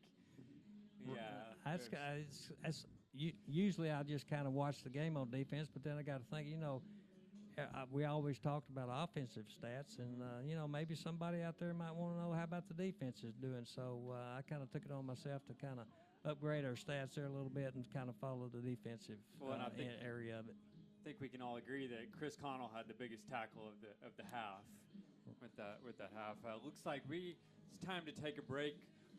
We'll be back for the second half. Lots more football, as Josh indicated earlier. You're listening to Bruin Football on 101.1 FM, The Answer. You know what? I was wrong anyway.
Welcome back to rainy Rector Field at Joe B. Hatcher Stadium. I'm here with Josh Carroll and Brooks Beasley. Got a few more statistics we want to throw out at you, I believe. At least, I'm sorry, we have some numbers from around the state. Yeah, let's look at some of the scores from around the state real quick. Let's see if I can get that back open. You know, it's one of the things that happens with live radio. I end up looking at something else, and you're ready to look at scores. Let's do it. So we got Little Rock Christian leading Whitehall at halftime, 14-0. I believe we're hosting Whitehall next week. That's or right. No, we're at Whitehall. That's in 2 weeks. Yeah, we're at Whitehall in 2 weeks. Just was there last night as the freshman Bruins were there to play for the number 1 seed and actually probably home field advantage in the championship. You know, looking back at that game, that was a lot of fun. It was a lot of back and forth football, and it was very exciting. Looks like they'll play the freshman team will play right back here for the championship next Thursday night. So if you want to see some good freshman football, let me tell you a secret about this. Now, I don't have the advantage of John Gorman be sitting at home tonight telling me about that freshman team. He's actually in the press box at home games, running and selecting replays for the Bruintron, the large screen that you see here as our scoreboard. But if I recall what he told me before, this team, get this, hasn't lost a game since they were 12 years old. Now, Boy. yeah. I think it goes back further than that. I'm gonna have to ask him in the break. But the point is, they haven't lost, not just this year. They didn't lose last year. They didn't usually. They have not lost a game. Lord. They don't know what that feels like. And so they get home field advantage. Oh, I'm sorry, 5th grade. There it is. So she's telling me here. Thank you, Christina Carroll, our producer here in the press box, as always. It's like she's taught them or something. Yeah, she knows every one of those kids.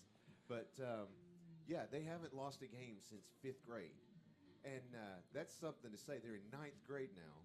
Wow. Yeah, and so that's our freshman class. They're going to be on this field in just 2 weeks. Wow. That's when they move up, when their season is over. Right. So that'll be interesting to see. 1 week, next Thursday. Next Thursday, okay. Yep. So they finished as number 1 seed, and they're going to play the number 2 seed, which, by the way, is Whitehall. Whitehall. So they're going to play right back here next week against Whitehall for the championship. We'll try to get a time for y'all. Yeah, that'll be at 7 o'clock. 7 o'clock? 7 o'clock next Thursday. Again, it's going to be a lot of fun to watch that game. I'm going to have to come to that one. It is. It was a lot of fun to watch at Whitehall last night, and nice facility, so I'm looking forward to being there. Now, Speaking of next week, our opponent next week, Watson Chapel, is ahead of Little Rock Fair 62-0 at halftime. Halftime, 62-0. Yeah, I believe the sportsmanship rule has been invoked. Is that keep wanting to say mercy rule. No, sportsmanship rule. Yeah. And then couple more halftime scores we have for you. BB is leading Maumelle 20-12, and Harrison is leading Alma 17-0. Before we head back out to the field, one thing of note, we have new uniforms on the Bruins. For those of you watching at home, I'm sure you've noticed the change if you're watching on there. It's because they were so soaked in the other uniforms that they decided to take advantage of the break and get some less. It's kind of reminiscent of last year's state final game. That's right. I was going to say, you'd remember this one quite well. It was kind of contested on the opposite side of the field, as I recall, because I was down on the sidelines, and they were asking the question, are they allowed to do that? Well, yeah, of course they're allowed to do that. They're just all required to wear the same uniform. Right. Nothing wrong with being prepared. Yeah. So they at War Memorial last year in the state championship game, that's exactly what they did, because again, it was a cold, wet evening, just like it is tonight. It's 55 degrees here in Little Rock, and the rain is still coming down at a pretty good click. So yeah, they were able to go in and change out of the pinks and the baby blues, and now they're wearing navy tops and bottoms with baby blue numbers, and they're still wearing those baby blue helmets. And I believe, if I'm seeing them correctly, and I maybe need a close-up, but is that an outline of Arkansas with an American flag on the helmet? Yeah. I'm not sure. I don't know if Popeye can hear us. I believe it is. Yep. I think you're right. There's a few of them that don't have it, but let's see. I've got the binoculars here. Yeah, that's exactly what that is. It's the outline of Arkansas that's filled in with the American flag, and then it has the PA crest right in the center. Interesting. Oh, just because that's where that's where PA is located, right in the center. Yeah. I like it. Well, again, we have getting ready to kick this one off. The Bruins leading 22-0 at halftime. Let's start the third quarter. Number 8 out there to kick this off for the Bruins again. That's our go-to kicker, Clay James. He's been the go-to this game, but we can look forward to seeing Savannah Goodwin and possibly number 90, Vaughn Seelick, later in the game. There's the onside kick. Takes a big bounce right at the 50-yard line, right into the hands of Patriots number 27, I think that was. Yeah, number 27. He's not on my roster. Let's see if he's on yours. Number 27. Nope. No, he's not. So unlisted player number 27 received that kick right at the 45. Looks like, no, they're going to play us at the 47. And that's where the Patriots will start their next offensive drive. Well, folks, if y'all have any thoughts or insights or just want some shout-outs, please send them to #PABruins on Twitter. We'll be happy to relay those as long as they are appropriate, FCC approved. There you go. So we got number 15 for the Patriots out under center. He hands off to number 3, Gary Allman, and he manages to wriggle his way free for 1 yard, maybe 2 yards, depending on how generous the refs are. Yep. Looks like 2 yards. So positive gain for the Patriots to start the half, but probably not what they were hoping for, as they're looking at 2nd and 8 from the 49-yard line, their own 49-yard line, that is. Looks like he was stopped that time by Matthew Hugg of the Bruins. So 2nd down, 8 yards to go, 11 and a half minutes remaining in the third quarter. Bruins again leading 22-0. Number 15, Rogers under center. Handoff goes to number 2. That's McCauley. for those that are listening on the radio, I cannot express to you how fast McCauley seems to pick up momentum when he hits that line. And he's starting in the fullback position, which means he's not getting as much of a running start as a normal running back would. But and I believe that was Futa Shinkawa that was on the stop there. They're looking at, that was good for a first down. So it's 1st and 10 from the Bruins 48-yard line. Here's again Rogers under center. Handoff this time goes to number 3. Allman runs it right up the middle. It's a gain of about 5 yards. Oh, let's make it 4. 2nd down, 6 yards to go for Parkview.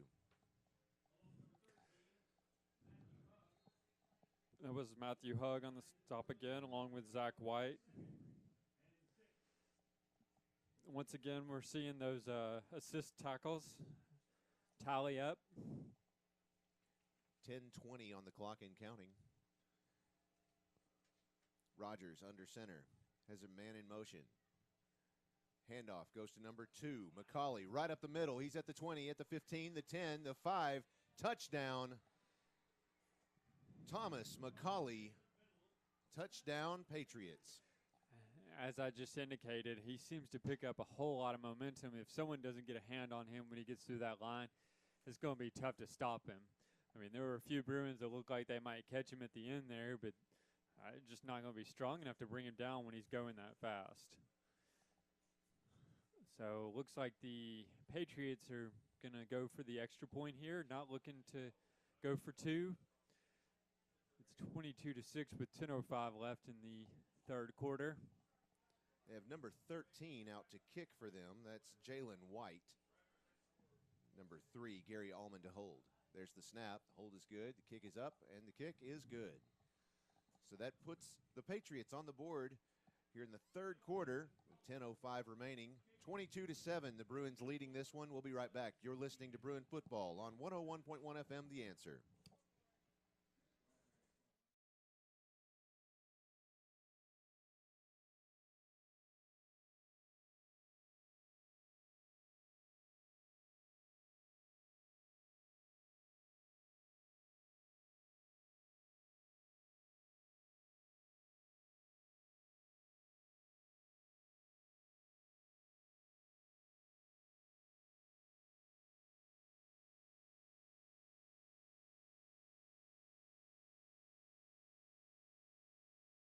Welcome back to Pulaski Academy. I'm Joshua Carroll, joined by Holt Short and Brooks Beasley.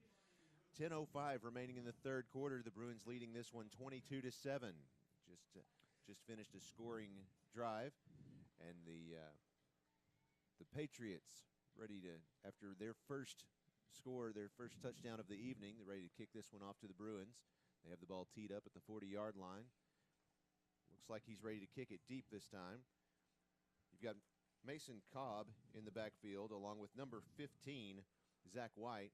Looks like number 4, Merritt Jones, is going to field that kick and drop to his knee just outside the 30-yard line. That'll place the Bruins at the 31, 1st and 10 for the Bruins.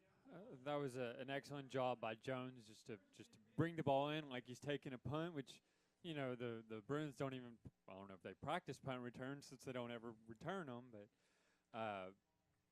I think they practice getting off the field. Yeah. I mean, yeah. Go to the sideline. That's a good question. All right, so here comes number 12, that's not Merritt Jones. That's Braden Bratcher, ready to receive the snap. There it is. Handoff goes to Woods. He runs right up the middle, makes his way to the 35, and then a couple more. So he'll get the Bruins to the 37-yard line. It'll be 2nd down and about, we'll call it 4 yards to go for the Bruins. That was a good job by Wesley Coleman, number 71 there, to help open up that gap. It didn't look like there was going to be much to work with, but he just kind of bulldozed his way forward and opened up the lane. Snap goes directly to Kelly this time. He runs to the left side of the field and is met at the 40-yard line. It's a gain of about 3 yards. He was hit hard for that stop by number 50, Brandon Okonwo, and number 1, Markel Alcorn. He's hit hard enough that he's still trying to fix his shoulder pad there. He goes off the field, and it looks like he's replaced by Woods, who's actually in the slot position. Well, more like the tight end position, but with PA, it's always just go out there It's and an be in a option. spot. That's right. Yep. There's the snap to Bratcher. Looking to pass. His pass was intended for number 84, Henry, but there's a flag on the play. The Bruins are going to get a holding call on that one. Well, they're going to get a holding call in their favor. That's right. Yeah, that's what I meant. The Patriot players are already telling the referee how unhappy they are with it, and he hasn't even made the call yet. Nope. There it is. So it's never a good sign if they already know what they weren't going to get away with. That's right. So now they're going to march them back about 5 yards. And that's good enough for the first down. They're still talking it over down here. Not sure why exactly. I guess they're trying to figure out where the flag, if it was a holding penalty, then they walk it off. No, they still walk it off from where the line of scrimmage was. So. All right, so they'll place the ball at the 50-yard line. It'll be 1st and 10. And hang on. There's going to be a little consultation. Between the officials. Not sure. Is it free? I think they're getting a sideline warning officially for the Patriots. Yeah, he did throw a flag over there. I see it there on the 46-yard line. I wasn't sure what the whistle was for, but that's what it was. So the Bruins have it on on the 50-yard line. Here's the snap. Looking to pass. He's getting wrapped up, and the pass is complete to Henry at the 35-yard line. He makes another 3-yard run afterwards, is wrapped up by Cameron Harris. That was Henry with that reception. 1st and 10 for the Bruins. It was an excellent job by Bratcher stepping up in the pocket there and finding his man and throwing it before he crossed the line of scrimmage. We had some issues with that last week, so it's good to see him clean that up. There's the snap. Handoff goes to Woods right up the middle and is met by a company of Patriots just inside the 30-yard line. It'll be a gain of about 4. That'll bring up 2nd down and 6 yards to go. Is that a company or platoon or squad? They're all Patriots. I don't know what formations they had in the Revolutionary War, but I know they had companies. Companies, yeah. I know they had squads. Squads. Yeah. Beyond that, I'd have to refer divisions to a history corps book. And yeah. That rain has really kind of picked up over the last 10 minutes. It's really coming down out there. Temperature's holding steady at 56 degrees. Man in motion for the Bruins. There's the snap. Bratcher to pass. He has Henry wide. Oh, he was open.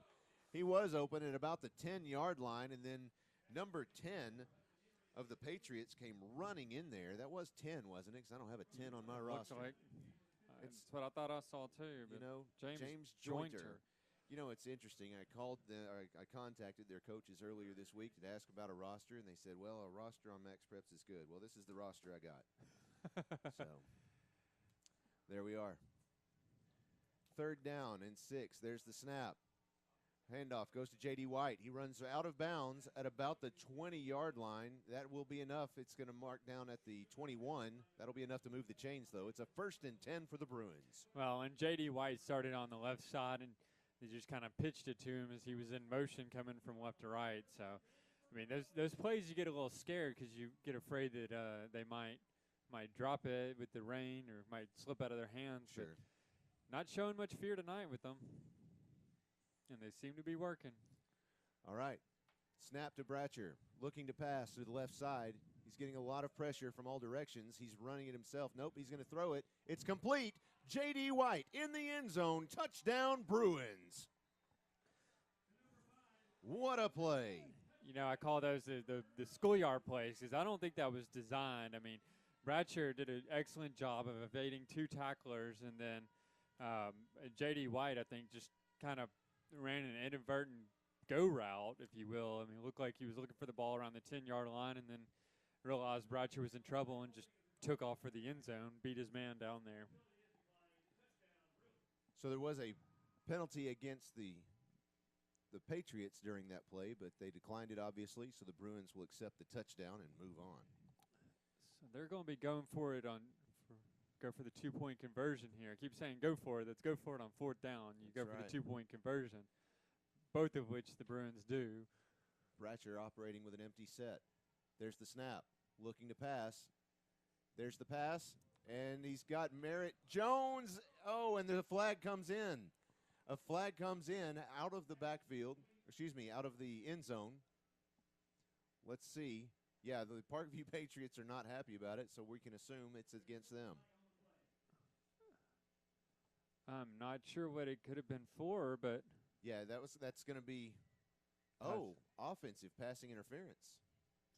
Okay, so they're going to decline that, and the 2-point conversion fails. So That's he right. was a little open. Well, I got to go ahead and admit, but it wouldn't have done him any good anyways had he caught it. So with 7:40 remaining in the third quarter, the Bruins leading this one 28-7. We'll be right back. You're listening to Bruin Football on 101.1 FM, The Answer.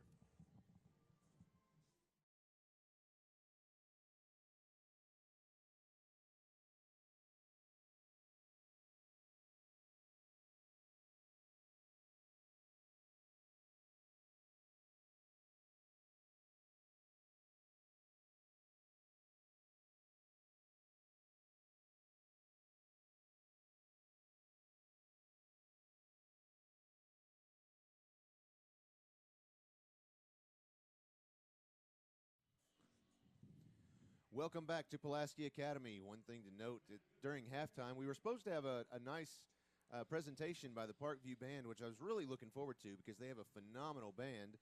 But I think they had enough of the rain, and, of course, you can't have your instruments out there getting soaking wet. But so they left. They actually played and marched off the field and back to the bus. But in the meantime, here is Savannah Goodwin ready to kick off from the 40-yard line. She has the ball on a tee. And she's going to kick this one off for the Bruins. 7:40 remaining in the third quarter. The Bruins leading 28-7. There's the kick.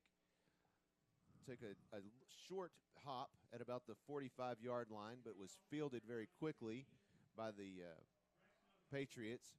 It was received, I think, by number 16. Nope, 32. Yep. Was it 16? You had it right. That's 16. That's Braxton Okonkwo, and he was stopped by number 32, Fuda Shinkawa. So they'll take possession of the ball at the Bruins' 49-yard line, 1st and 10 for the Parkview Patriots. And I would not be surprised to see the Bruins kind of stack the box a little more here, even more so than they already were doing, just to keep number 2 from breaking out again. There's the snap to Johnny White, handoff to number 26. That's Jonathan Campos, and he's met at the line of scrimmage. He's going to lose a yard on that one at least, if not 2. So that'll bring up 2nd down. Let's see, they mark it. Yeah, just 1. So 2nd down and 11 yards to go. That last scoring drive for the Bruins was an 8-play, 69-yard drive that resulted in a 20-yard touchdown pass from Braden Bratcher to J.D. White. It took 2 minutes, 25 seconds off the clock. On that last tackle was once again a joint effort from Matthew Hugg, Fuda Shinkawa, and Clay James getting in on the action. We've seen him sparingly just because he's always out on the wings there, but there's the snap. It looks like it's handed off this time to Gary Allman, number 3. And he is stopped again at the line of scrimmage. The original line of scrimmage. So it's a gain of about 2, 3rd down, and 10 yards to go for the Patriots. Well, I saw Chris Connell just streak into there, and it looked like he got stopped by a blocker, but he was able to wriggle free and get hand on the running back along with Blake Titus to bring him down. And this is what you want to see from the Bruins defensive line after giving up that long rushing touchdown. That's right. Start this half. 3rd down and 10 to go for the Patriots. 6:12 and counting on the clock. Handoff goes to number 2. McCauley runs it straight up the middle and is stopped at the 46-yard line. That'll be about a 3-yard gain for the Patriots. That'll bring up 4th down and about 6 yards to go. So we'll be interested to see what they decide to do here. I mean, looks like they have their offensive line leaving the field, so it looks like they're bringing out a kicking squad. Let's see who that is. I think number 3 is going to be back there. Looks that way. It's Gary Allman. Yeah, Gary Allman. Or it could be 2, McCauley. No, he's No, looking to you're right. pick up the You're right. blocker, No, or looking to be a blocker rather. I think that's going to be the I Dream of Jeannie call. Yep, it is. I Dream of Jeannie. Is that- Delay of game. Or Bewitched, or I don't. I get them. That's I Dream of Jeannie. Dream. Yeah. Yeah. If you're listening to the radio, you're trying to decide what it is we're talking about. Of course, the hand signal of the referee for the delay of game is one arm laid over the other arm in front of you. The referee does not nod the head, though. No, it's unfortunate. There's the snap.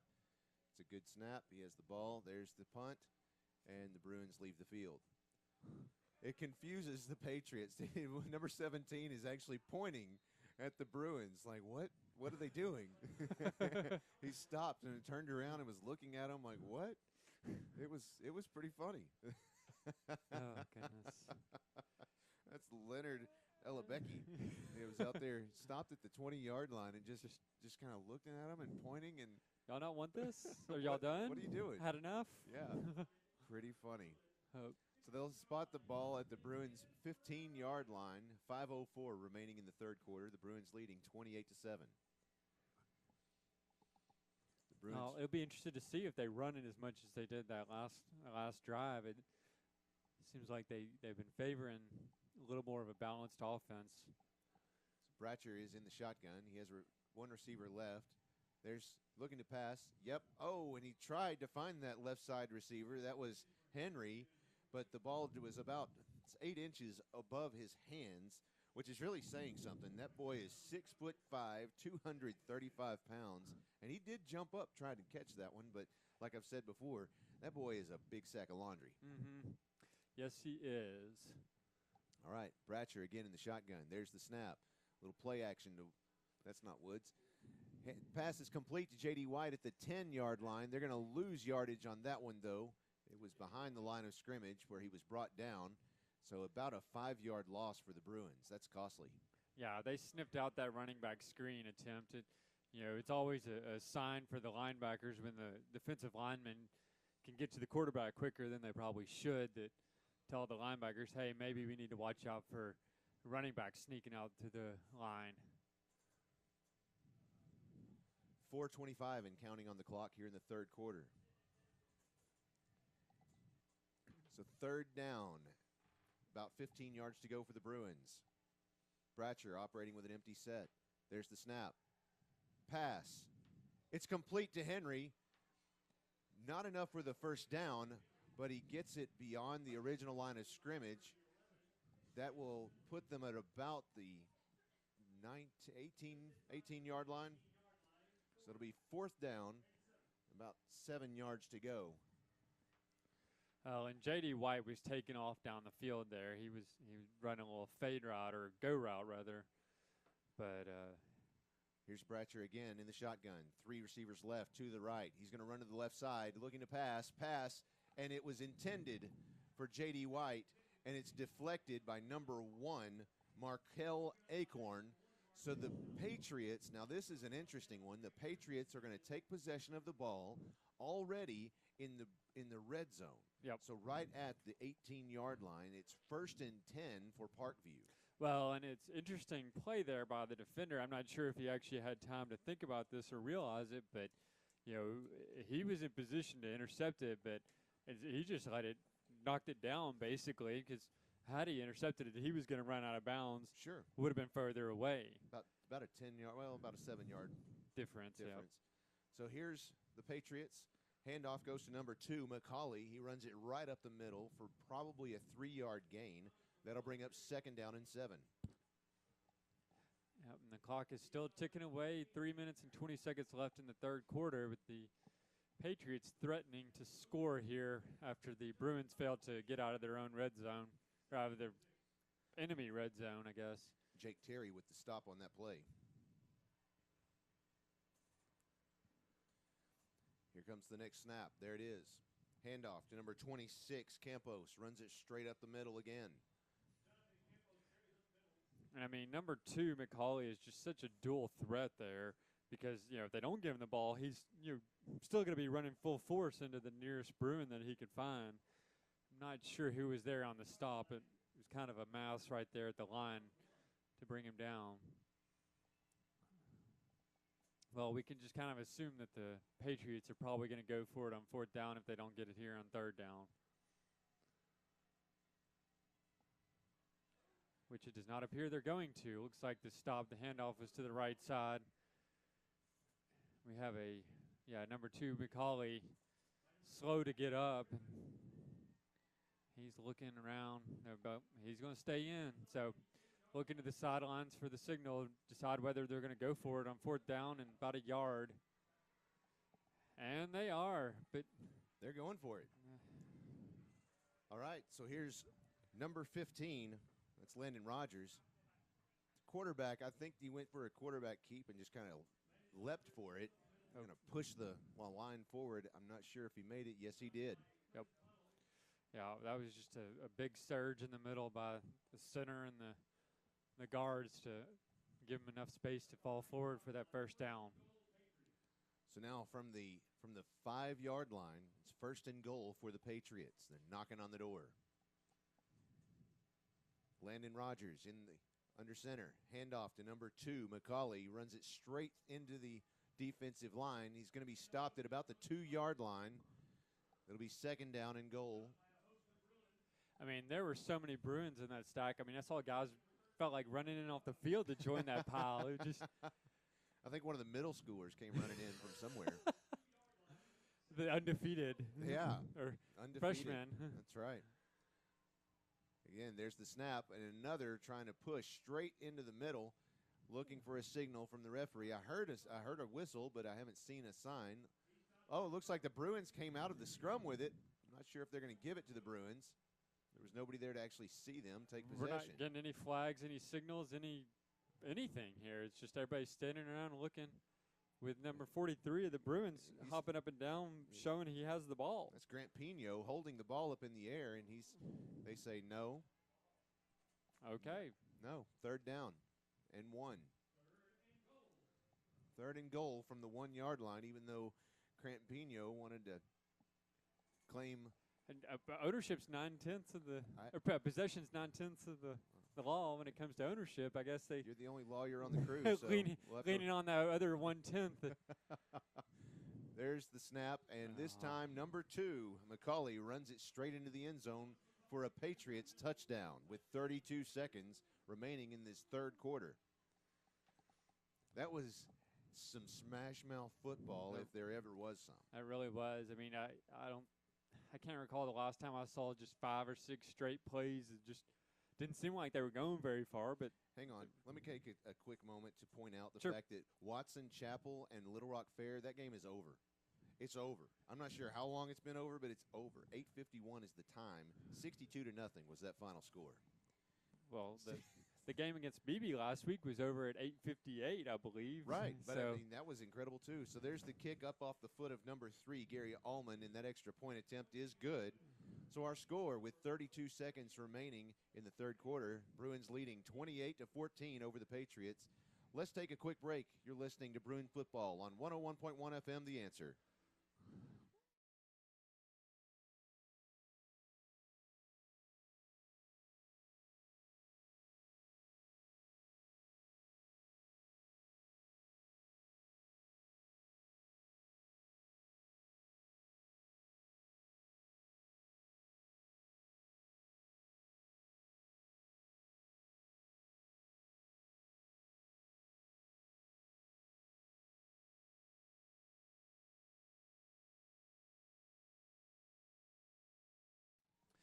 Welcome back to rainy Rector Field at Joe B. Hatcher Stadium, where the Parkview Patriots are making a game of it. Behind 14-28 with the Bruins set to receive the kickoff here.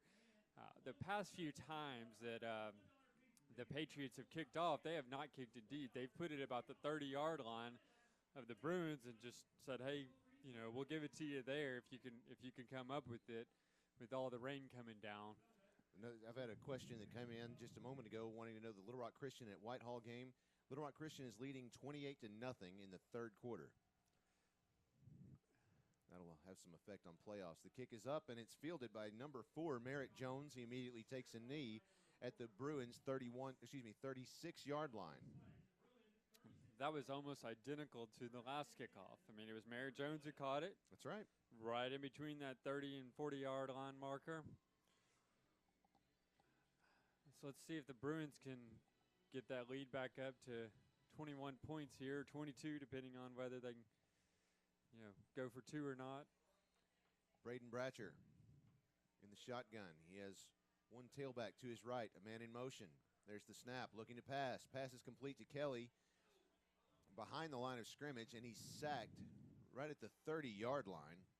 That's going to be a loss of about 6 yards for the Bruins. That's the second time in a row that the Bruins have gone for that short yardage kind of dump pass to the running back, a screen, if you will, and it is just blown up in their faces both times. They've sniffed it out. Bruins got a very generous placement of that one. It's 2nd and 14. There's the snap, looking to pass. The pass is out there, and it's into the hands of Henry at the 45-yard line. He's forced down.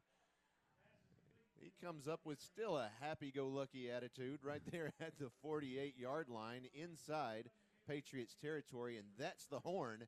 That's the end of the third quarter. Our score, Bruins 28, Patriots of Parkview 14. We'll be right back. You're listening to Bruin Football on 101.1 FM, The Answer.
From the Patriots' 48-yard line. There's the snap to Bratcher. He's running to the left side. He's going to keep it. He's at the 45, the 40. There's a flag that comes in as he runs out of bounds at about the 36-yard line. Let's see what the flag is for. Yeah, he was able to find some running room on that left side, but I'm afraid it was from some generous, it was a holding on the Bruins. Unfortunately, that will move them back. Still looking at first down. But it says it's on number 71 of the Bruins. That's Wesley Coleman. So now they're looking at first down and about 20 here. Not what you wanted to see after they had such a good drive going before the fourth quarter stopped here.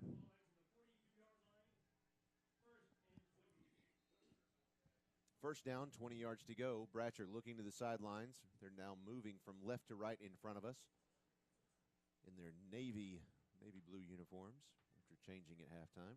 There's the snap. Looking to pass to the left side. He's got Henry out there at the 45, at the 40, and he's finally brought down at about the 38-yard line.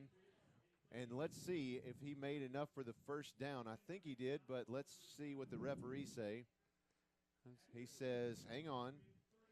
Let's bring this. Yeah, that's a first down. I mean, that was an excellent strike by Bratcher there. He just found Henry as he was cutting inside, a little curl route almost. So even though the marker says second down, there we go. Now it says first down. There's the snap. Snap goes directly to Woods that time, and he tries to carry it straight up the middle. He's still going to fight it a little bit. I think he made it up to about the 36. But let's see. Yeah, he's going to get it spotted right there at the 36, if not the 35. Yeah, he'll place it right in between the 35 and 36 for second down. Be about second down and 7. He was doing his best Thomas McCauley impression there. He was. He was chopping those feet. If you're going to bring me down, it's going to take at least 4 of you. I like it. So you have actually Isarius Woods and Jalen Kelly in the backfield. Woods in the quarterback position. There's the snap. Handoff goes to Braden Bratcher. Bratcher's going to keep it. He's running to the right side. He's at the 30 and runs out of bounds at about the 28-yard line. And there's flags coming in from everywhere. There were Bruin fans on the sidelines asking for that penalty. They were screaming about it, obviously. Looks like it was Chandler McIntosh, number 30 for Parkview. It was just an absolutely unnecessarily shove into the sidelines. Yeah, it wasn't a violent shove or anything, but he just kind of gave him a little tap that was not necessary. And it's right on the sidelines. It's not something you want to do.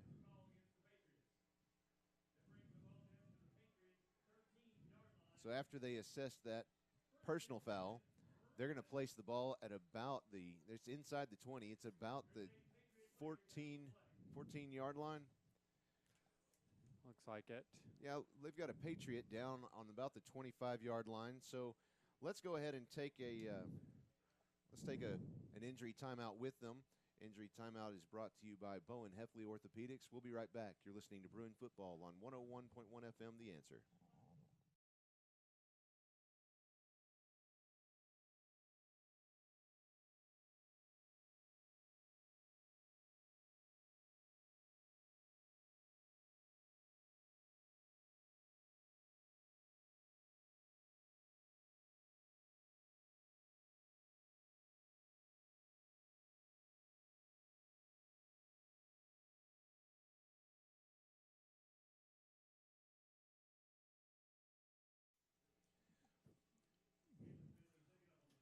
Welcome back to Pulaski Academy. 10:38 remaining in this game. The Bruins leading 28-14. I'm Joshua Carroll, joined by Holt Short. Thanks for joining us this evening. That was Galen Finley, who went out with an injury. He is not on the field. So now Braden Bratcher again in the quarterback position. There's the snap. He's looking to pass. He's getting some pressure. There's the pass. It's out there, and it's way outside, out of bounds. Looked like he had a couple of receivers in the area, but they were well defended. Just a bit outside. Just a bit outside. Got to put on my baseball voice for that. Little wild thing. Baseball season will be here before you know it. Get your season tickets to where I don't know. They don't sell season tickets. It just felt like the thing to say at that point. Here comes Braden Bratcher again. This time he has a tailback to his left. That's Jaden Kelly. That was some misdirection that fooled me. I'm not quite sure. It looked like it was Jaden Kelly right up the middle. At the same time that Merritt Jones was in motion from left to right and did a good job of faking the handoff, and he made it look like he was running in for a touchdown. But in the meantime, Kelly was brought down at about the 2-yard line. It's 1st and goal for the Bruins. Here comes the snap. Immediate handoff to Kelly, and he's in the end zone. Touchdown, Jaden Kelly. Touchdown, Bruins. Well, and they just kind of decide, you know what? Kelly did a good job of finding a seam that last play. Let's go ahead and put him in the end zone here. That's a nice little drive for the Bruins with 10 minutes, 10 seconds remaining in this game. They're leading 34-14. They still have Bratcher out there. Let's see if he's going to keep it and kick, or if he's going to go for 2. Yep. I don't see anyone trying to put it to the uprights. So. Nope. So this time he has 2 receivers to the left, 3 to the right. He's in the shotgun. There's the snap. Looking to pass to the right side, looking back left. He's got Henry, and he's in there. The 2-point conversion is good. Pass to Hudson Henry every single game. Every game. It almost feels like a tradition at this point. It feels like we're going to jinx ourselves if we don't do it. We're just going to call it a good luck charm. Yeah. One of these days Hunter's going to be listening and think, "Oh my gosh, how did I get to play on a Friday night again? I haven't played on a Friday night in a while." Every time I kind of think, okay, it doesn't look like the weather's doing much anymore, and then I kind of look up at that light. Right. And it's still coming down. Oh, yeah, it is. It's just... Yeah, because if you look right in front of us, it doesn't look like anybody's fazed by it. They're probably just waterlogged at this point and don't care. But you look over outside the window here, there's folks wearing their rain jackets. There's umbrellas everywhere. The band from, like I said earlier, the band from Parkview has already packed up and left at halftime. I think our band might have left. I can't see them anyway. But that last scoring drive for the Bruins was a 9-play, 64-yard drive that resulted in a 2-yard touchdown run by Jaden Kelly. It took 2 minutes and 20 seconds off the clock.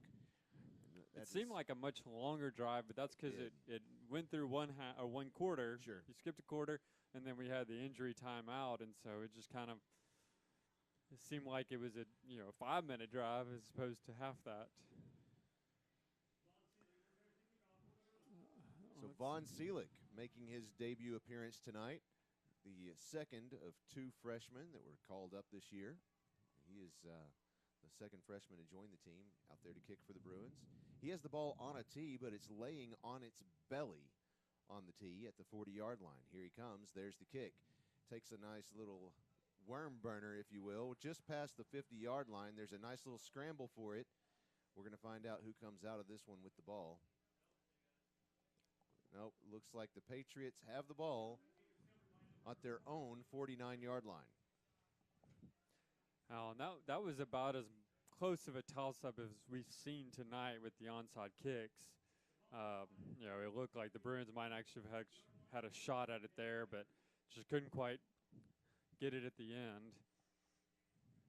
So now the Patriots are starting with the ball at their own 49-yard line, right about halfway between the 48, 49-yard line. Bruins out there in a. Am I the only one that is bothered by that? I know Christina has some severe OCD, but I see it out there in the middle of the yard line. I'm like, just round it off, guys. Put it on a hat. Put it on. Here's the snap. Handoff goes to number 26. That's Campos, and he's brought down in the backfield. That's about a 5-yard loss for the Patriots. That was Jake Terry that jumped out there and brought him down by the legs. I think there might have been another Bruin, Blake Titus, that was out there to help him. So good job of penetrating the line and bringing him down before he could get even – well, heck, that was a 4-yard loss. Jake Terry is the nose tackle for the Bruins. He's a 6'3", 255-pound senior, and when he hits you, you're going to know it. Yep. Second down. There's the snap. Handoff goes to number 2. That's McCauley. He runs up the middle and is still on his feet across the 45 and is brought down at about the 42-yard line. Let's see. That's not going to be enough for a first down, but it's going to be close. That'll bring up third down and inches. I mean, once again, just if you give him enough space to really get moving. They said where he placed it, that's a first down. See that? They decided that where the official placed the ball. Well, they heard you and they decided to round it up. Yeah, thanks, Josh. Okay, well, let's see, they didn't, though. The ball is still in between the lines. No, you can't blame that on me. No. Sorry. That's 1st and 10 from the Patriots, 1st and 10 from the Bruins, 41-yard line. They're moving from right to left in front of us, 9:06 and counting. There's the snap. Looking to pass. The pass is up. He's got a man out there, and it was intended for number 4, Khalib Pree.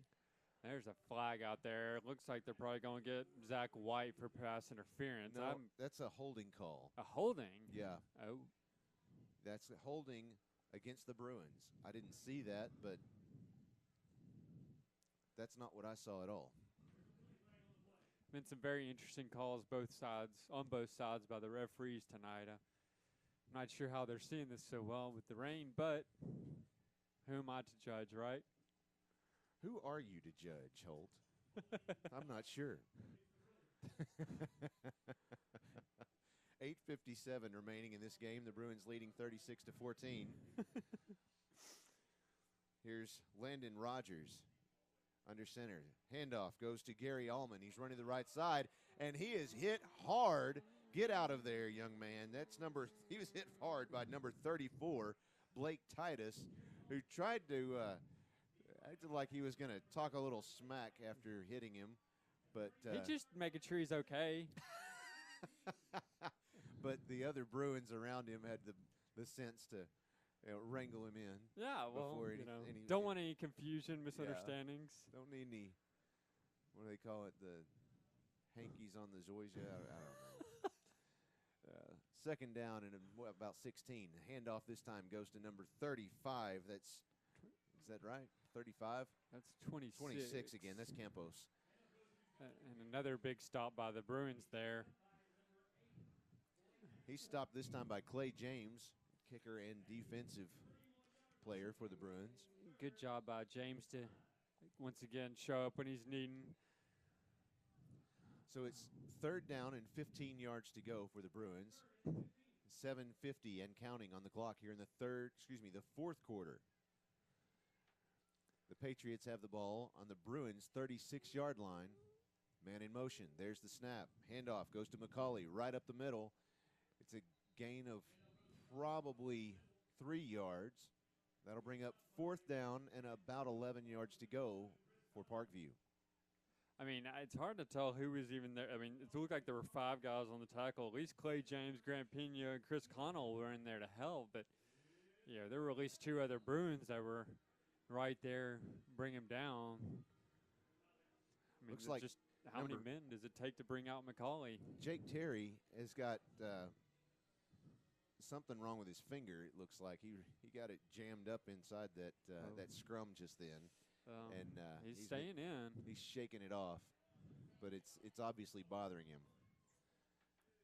There's the snap. Oh, and it's a fake. He's going to throw it, and it's intercepted by the Bruins. Why did he not just throw that one away? Well, but he received it there, and there's there's flags coming in from all over the place. Number 15 received that one. Zach White at about the 2-yard line is where the marker is placed, and there's flags coming in from everywhere. I thought it might be the most vigorously thrown flag I've ever seen. I mean, that was like grenade style. Yeah.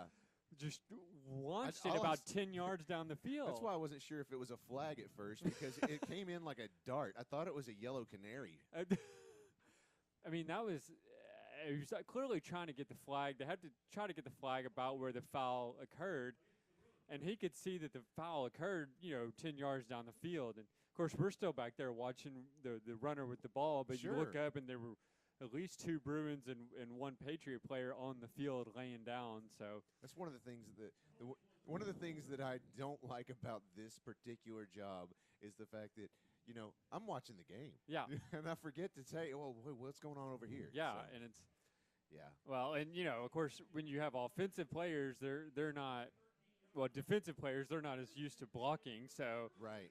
They're probably a little off guard, didn't quite know, hey, we can't grab onto this guy. Well, so the penalty occurred, or excuse me, the infraction occurred after the interception, so the Bruins do take possession of the ball on their own 12-yard line, and here they are with 1st and 10. There's the snap. Bratcher keeping it, run to the left side. There's another flag coming in. Flags coming in from everywhere now. He ran out of bounds after about a 2-yard gain. Let's see what these flags are. And once again, there was one launch from about 15 yards back. Somebody needs to give that referee a football. Yep. I know the Razorbacks could use an arm like that. Oh, too soon. Sean Regan is looking to be the next head coach for the Razorbacks. If you are behind Sean Regan in that effort, go look him up on Facebook and tell him. I'm lost on this one. No, he's just a good friend of mine. He's a coach, high school football coach down in Benton. Hi, Sean, if you're listening. He's probably got his own game going tonight. Here come the Bruins again. 1st and 15.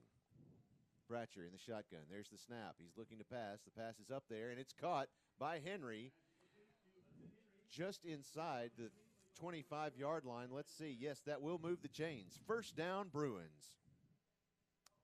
I'm not seeing a Ben score up here. Oh, these are just 5A scores. Oh, just 5A. Okay. Yep. Got a computer system here that we show the 5A scores so we can kind of keep up with what's going on around the conference during this game. Little Rock Christian leading Whitehall 35-13 in the 3rd quarter. Beebe leading Maumelle 27-12 in the 3rd quarter. There's the snap, and here comes the flag before the snap. Yeah, the Bruins players got a little anxious there. At least they had the 1st down, but that's 3 penalties we've seen. Yeah. If you include the holding penalty on the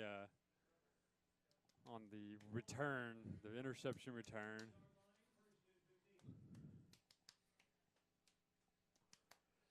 Folks, I know y'all can't see this, but Josh Carroll is learning some steps from the cheerleaders down on the field right now. His wife is pretending like it's not happening. She's used to it. There's the snap to Bratcher. He's looking to pass. He's running to the right side of the field, and he has Henry just inside the field, and he reaches up to catch it and couldn't get a hold of it. It goes right through his hands. Well, and that's a difficult pass to make. I mean, Bratcher was on the run. He was only barely in bounds anyway. Yeah, I mean, it was. Yeah. He was covered up. He had a defender on top of him practically before the ball got there. So we'll try it again. Here comes 2nd and 15 for the Bruins from their own 19-yard line. There's the snap. Bratcher looking to pass. He's got a man way downfield. No, and he's going to get the passing interference call. That's right. Pass was intended this time for number 10, Andrew Cobb, at the 42-yard line. And number 21, Wesley Sun of the Patriots, is either emotionally distraught for that or he's actually injured. Let's see. He's getting some help up off the field, or at least back into the huddle. I'm not sure which. I'm not entirely sure that he shouldn't be just. Oh, he's going to carry him off the field. What is going on here? He needs just medical help. Yeah. I'm not sure why anybody would pick up another player, but I tell you what, they're going to go ahead and take an injury timeout. Let's take one with them. This injury timeout on the field is brought to you by Bowen Heffley Orthopedics. We'll be back in 1 minute. You're listening to Bruin Football on 101.1 FM, The Answer.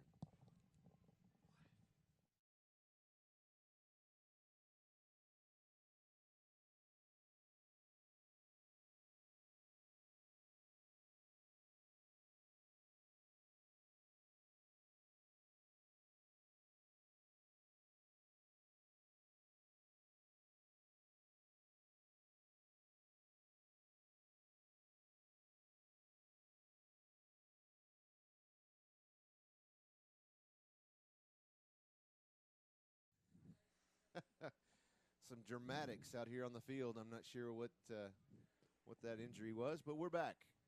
Hopefully he's all right. There's the snap to Bratcher. He's got a man open. The pass is complete to Andrew Cobb, and he's running around the right side of the field and is brought down at the Bruins 45. They're going to give him the 46-yard line, and that will be enough for another first down for the Bruins. Oh, and that was a good job by Cobb to keep control of the ball, because there was at least one Patriot player slapping from behind, and had a good shot at maybe knocking it out, but was unsuccessful.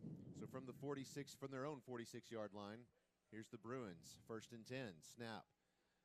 Looking to pass. The pass is out there. He's got Henry down there, and Henry almost had the ball in his hands, but number 3, that's Gary Allman of the Patriots, had his hands right in between Henry's hands. And that was Gary Allman. Yes, that is also the running back that you've heard us call on the opposite side of the ball. Yeah. Another two-way player from the Patriots there. Here we go again. 2nd and 10. There's the snap to Bratcher. Shovel pass over to Woods. Woods is hit hard out of bounds after about a 1-yard gain. Nope, he says he was down before he went out of bounds, so that'll be 3rd and 9.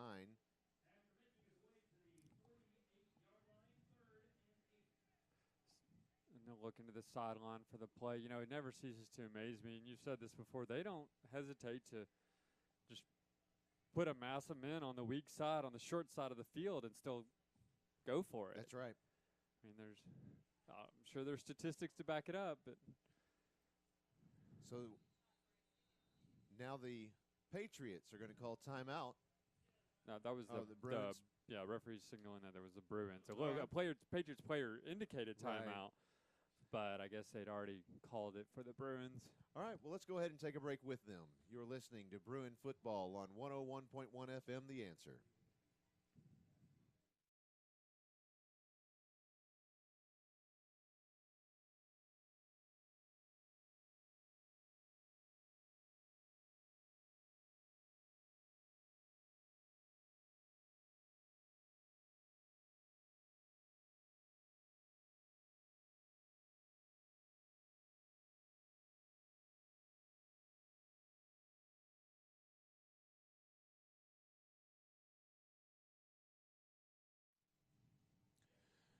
Welcome back to Pulaski Academy. Our score, Bruins 36, Parkview Patriots 14. 4 minutes and 26 seconds remaining in this game here in the fourth quarter. The Patriots coming back out after the Bruins just called timeout. So the Bruins are going to come back out here and give it one more try. They've got third down and 8 yards to go from their own 48-yard line. You know, we haven't had a chance to really see Bruffett or any of the other second players, second stringers. Not tonight. No. There's the snap. Handoff to Woods right up the middle. Makes his way to the 45 on the other side of the field into Patriots territory. And so that won't be enough to get the first down, but that will give them, let's see where they place it. They'll place the ball right between the 46 and 45-yard line. So that'll be fourth down and 1.5 yards to go. It's going to be a nitpicking point for you. Yeah, it's got to. I got to drop that one. Here's Bratcher in the shotgun. He has 3 receivers to the left, 2 to the right. Here's the snap. Looking to pass. He's got the right side open. He's going to keep it. He's at the 40, and he runs out of bounds at about the 39-yard line, but there's a flag all the way back at the 50. Yeah, that was right around the line of scrimmage. It looks like they got number 74 for the Bruins. That's Luke Hawes. Yeah. Luke Hawes has a flowing lock of hair. Yes. Yes, he does. It was funny. I was making a comment about it pregame. He went out there for the coin toss, and he had his helmet off, of course. And then as they were trotting back after the coin toss, he threw his hair back and then put his helmet on. It was just kind of funny. Who among us hadn't had one of those? Well, I haven't. No, I have not. Oh, okay. I guess Brooks says no, he hasn't either. Okay, well, Christina, she does that. Well, she does that all the time. She's tossing her locks around right now. I may have had one in law school. I would like to see that. Here's Bratcher in the shotgun. This time he has Mason Cobb to his right. There's the snap. He's looking to pass. The pass is out there. He's got J.D. White at the 30-yard line. He's got it. He's at the 20. He's at the 10. He's at the 5. Touchdown, J.D. White. Touchdown, Bruins. Wow, he had 2 defenders on either side of him, and he still came out with that pass. Yeah, and not only that, but he stayed up. I mean, it looked like he was going to stumble and maybe fall down around the 10-yard line. Managed to maintain it, hustle on in for that touchdown. 3.5 minutes remaining in this game. The Bruins leading 42-14, and looks like Clay James is out there now, and they're going to go ahead and kick this one.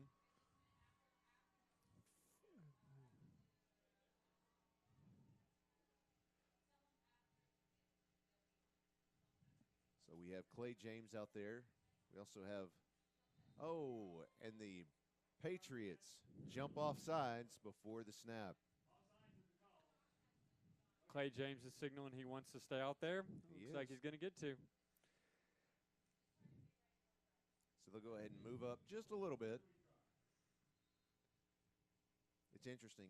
The line actually moved forward further than he moved the tee.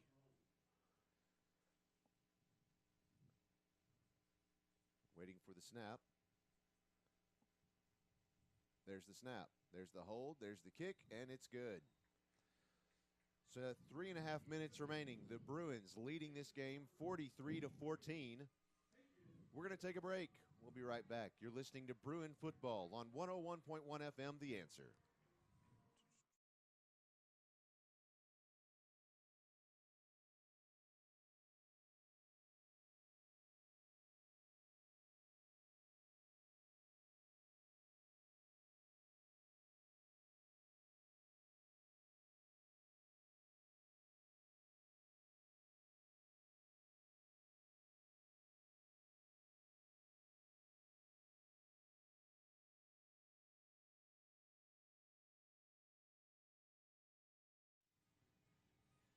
Welcome back to Rector Field at Joe B. Hatcher Stadium. I'm Joshua Carroll, joined by Holt Short and Brooks Beasley.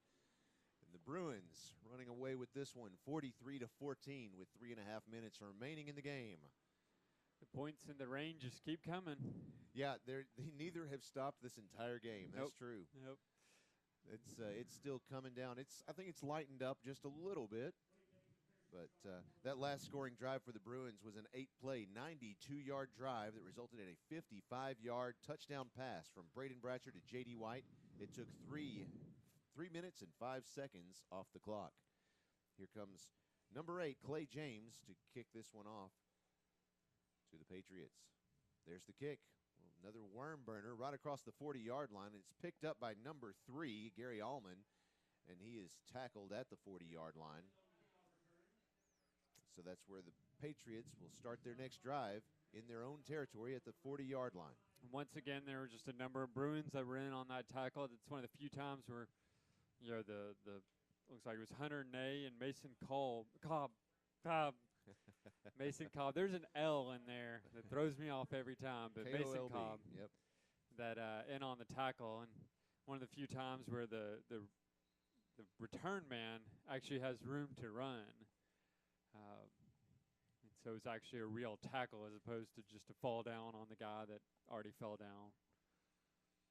So first down and 10 yards to go from their own 40-yard line. Here are the Patriots. Number 15, Rogers under center. Handoff immediately goes to number 3, Allman. He's going to scramble all around the field and finally going to get brought down. The ball is stripped. I'm not sure if the Bruins are actually going to get that because it rolled out of bounds, but the ball did get stripped away there at the last second, but he lost about 5 yards scrambling in the backfield trying to get away from that Bruin defense. Well, and it should be noted here that despite the fact that there's less than 3 minutes left in this game and the Bruins are leading 43-14, they still have their starters on the field. That's true. I mean, Clay James out there, Fuda Shinkawa, and Jake Terry, all those names you recognize are still out there. 2nd and 15. There's the snap. Handoff goes to McCauley. Runs straight up the middle. He gained about 7 yards on that one before being stopped by number 36, Bennett Perkins, and number 15, Zach White. That'll be 3rd down and 8 yards to go for Parkview. 3rd and 8 from their own 42-yard line. Well, and at this point, you can see a couple of the Bruins players out there, just ready to get out. They are. They're wet. They're tired. There's the snap. Handoff goes again to McCauley. He runs slightly to the right, but still up the middle this time. No. That looked like it hurt. No. You don't try to pull him up. Okay. He get off the field, good man. No. You've put in your work tonight. Don't try to keep playing. That looked like it hurt. Yeah, his leg looked like it bent a weird way. So they're going to take all of them off, and they're going to bring in the special team. Kick it away. It's 4th down and 9, it looks like, from their own 41. See if they figured out that the Bruins are not going to return it. Right.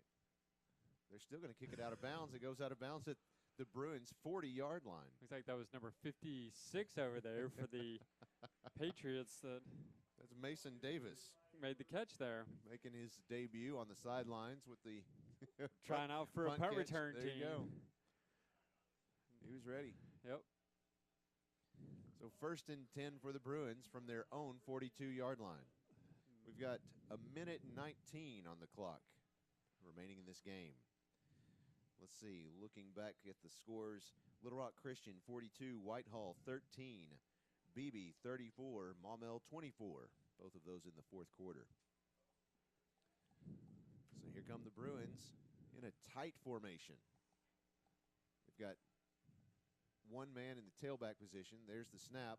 Little misdirection there, goes to number 17 of the Bruins. That's Brandon Perkins, and he's stopped at the Bruins' 49-yard line by number 3, Gary Allman. Well, and that was number 75, Dane Warburton, that was out in front of him, looking to pick up a block, and he was able to take one man out of the equation, but there was a couple more waiting for the runner there. Dane Warburton plays 2nd string of left guard. Here comes 2nd down, 4 yards to go. There's the snap. Ball goes to number 18. That's Dylan Allison. His debut, at least his first play with his name tonight.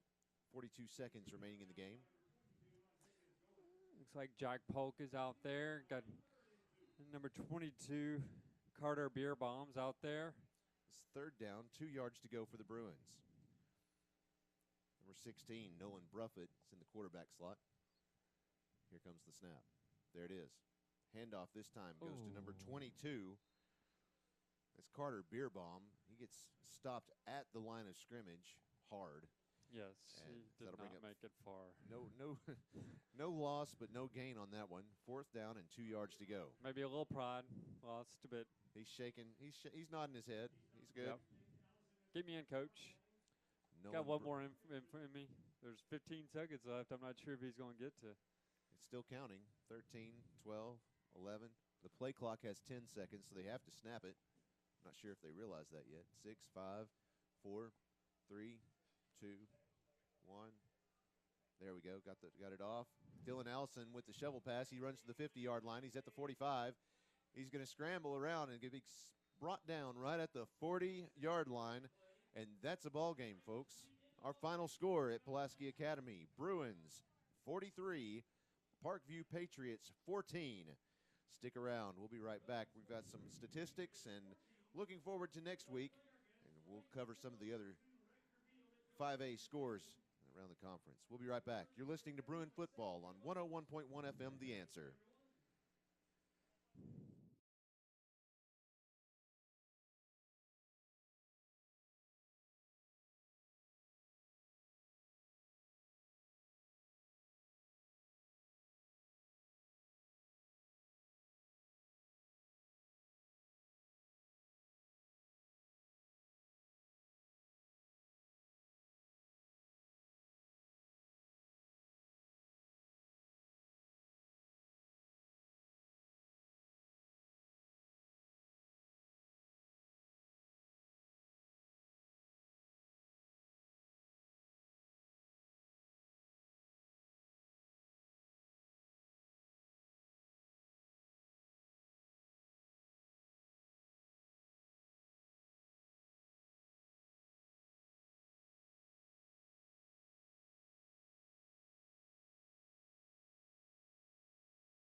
Welcome back to Pulaski Academy. Let's go down to Coach Kelly. He's down there talking to the team. Let's join them.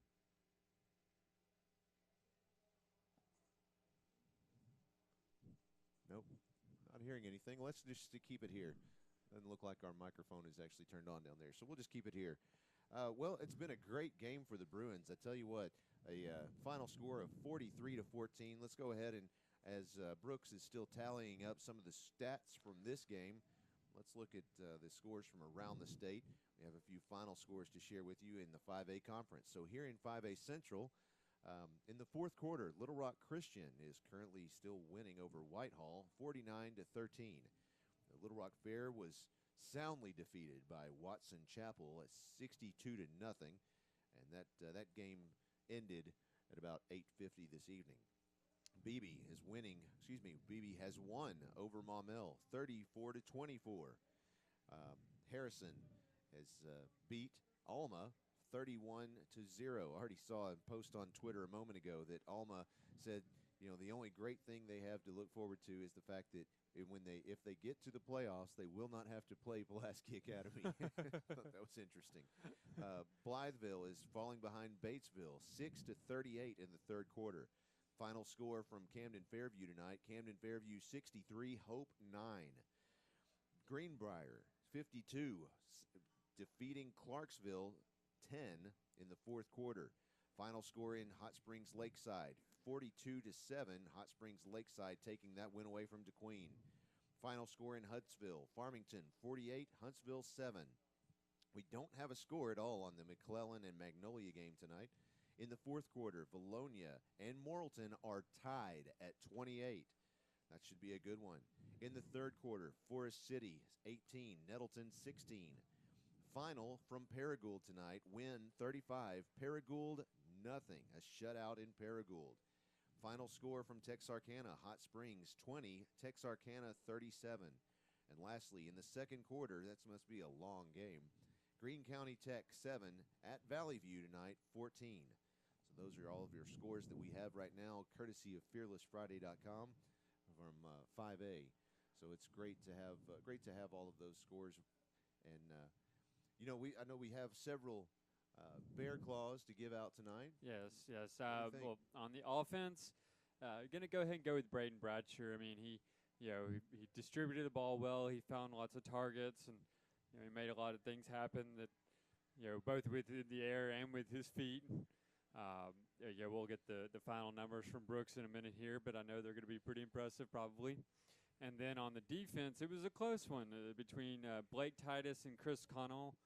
I'm going to go ahead and go with Chris here, just because of that big tackle in the first half that, we finally got to McCauley, finally got him, That felt like a momentum changer, yes, too. Absolutely. I mean, Blake Titus had a few big tackles himself, but, that one big tackle by Chris, by number 7 there was, as you mentioned, a game changer, a momentum changer, and, that's what you want to see. And, it feels like this game is, we kind of followed a pattern that I've been seeing all year, which is, the Bruins, I'm not going to say struggle, but, they kind of feel out what their opponent's going to give to them, in the first 5-10 minutes of the quarter. And, we haven't seen a whole lot of scoring in the first 5 or 10 minutes of the first quarter from them. When you look at the final score, you see 43 points, and you're thinking, oh, they must have, come out hot. No, in fact, No.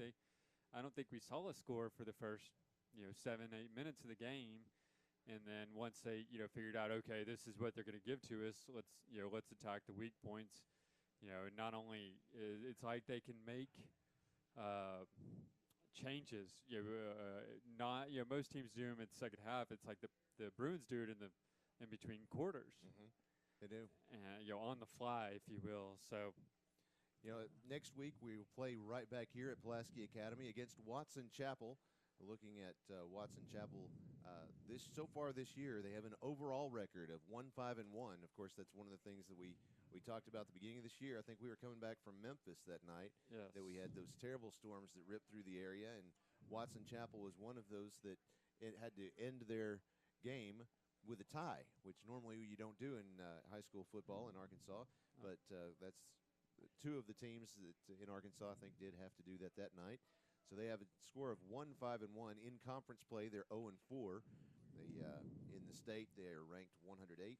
So we'll look forward to playing them here next week. I believe that's homecoming, and it very well may. Yeah, I think it is senior night. Yeah, I think it's homecoming and senior night next week. So we'll look forward to that. That should be fun. And then the week after next, of course, we're traveling one last time to Whitehall. And so we'll be playing at Whitehall, and that'll be an interesting game as well. And then I'm not sure where that one came from. At Valonia, or that's Pulaski Academy. We're playing Valonia at the end of the season.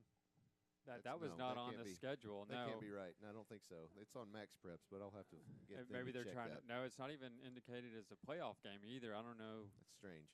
Well, in either case, we've got. Let's see, Brooks, you still working on the numbers there? You've got something to show us? All right, go ahead. Let's see now. For a grand total tonight for rushing and passing combined, we have a total yardage of 478 yards. Braden Bratcher was 20 of 28 for 312 yards. The big winner on the receiving end was J.D. White tonight. He had 7 catches for 177 yards and 4 touchdowns. And then the next big one was Hunter Henry. He had 7 catches for 100 yards. Then we have Andrew Cobb, 2 catches for 16 yards. Mason Cobb, 1 catch for 5. And then the only one in the negative category was Jaden Kelly. He had one catch for -4 yards. We won't consider that one. And then we have. I didn't hear that. I didn't see it. Okay, and then we have Jarius Woods. He had 1 catch for 2 yards, and then Bennett Perkins had there at the last part of the ball game had 1 catch for 6 yards. And then in the rushing category, we have Braden Bratcher. He had 5 carries for 24 yards. And then Dylan Allison had 2 carries for 7 yards. And then Jaden Kelly had a real good night tonight. He had 7 carries for 117 yards and 1 touchdown. And then Nazarius Woods had 4 carries for 18 yards. So we had a grand total in the rushing category of 19 carries for 166 yards. So basically tonight the receiving kind of doubled, was twice as much as the rushing. Well, I know the Bruins have really kind of been able to hold off the weather and still were able to run several of the passing plays that they like to run. And just as I've mentioned the last couple of weeks, Braden Bratcher still continues to lead the state in passing yards. And I think he'll add to that number again tonight. I'm sure he will. So just looking back at the box score tonight, in the first quarter, the Pulaski Academy was able to strike first, leading 8-0. In the second quarter, they added another 14 points to that. In the third quarter, came back from halftime, and Parkview was able to put 14 on the board, and the Bruins put another 6 onto it. And in the fourth quarter, Parkview could not answer the 15 points that the Bruins added to the scoreboard. Again, our final score tonight, 43-14, as Pulaski Academy takes its next to last home game before we start the playoffs. One thing that really impressed me tonight about Parkview was I was watching the running game and see who was making the tackle for the Bruins. And these Parkview guys, they ran with some power, and lots of times our guys were just bouncing off of them. Yes. It was very, very impressive to me. And they weren't the size of the team that we were playing last week at BB, but I think that they were out there. They really wanted this. You could tell that their heart was in it. But the Bruins weren't going to let them come away with it that easily. No. I tell you what, you get a couple, 2 or 3 touchdowns up on somebody, and it just kind of takes the will away from them. And that's kind of, in a sense, kind of what happened a little bit tonight. But you could tell Parkview at the first part of the ball game in the warm-ups, they were into this game and they wanted it bad. Oh, and I have one last parting thought. According to Brooks' stats, Bratcher went 20 for 28 passing. Is that correct? That's what I've got. That's a 71% completion rate. He is flirting with the top 10 completion percentage record book in high school football. I believe he has to finish the year. It's with 68.8% right now. Coming into this game, he was at 67.7 or 6, somewhere around there. Right. So I'm not sure how much this would bring him up. I don't have his total stats in front of me, but I know that it's going to bring it up some. Yes, it will. So that's something to watch for in the next 2 games. See if he can get his name right in the history books. Last week's game helped out with that because I think, as I recall, he had a 71% completion rate on average. Yep. From last week's game. Yes. So that helped with that as well. Well, anyone have any other last thoughts tonight? No? Nope. Stay safe out there, folks. Stay dry. Go ahead, Brooks. Well, the only one thing that I would say, I was really impressed with the Bruins and the fact that they didn't turn the ball over that much tonight. We only had on a real wet night. We only had 1 fumble. Right there at the beginning of the game. At the beginning of the ball game, and but anyway, I think other than that, I think they did an outstanding job of holding on to the ball and not having any interceptions nor fumbles other than that first one. Thank you, sir. Thank you, gentlemen. Well, folks, just give you a rundown of who all is involved tonight. Our executive producer is Michelle Ward. Our director on staff is Sarah Gorman. Video producer is Christina Carroll. Replay producer is John Gorman. Our studio producer is Zach Thomas. Statistician, Brooks Beasley. Analyst and commentator is Holt Short, and I'm Joshua Carroll. Thank you so much for joining us, and we'd like you to stay safe out there in this wet evening. Good night, good luck, and 73. You've been listening to Bruin Football on 101.1 FM, The Answer.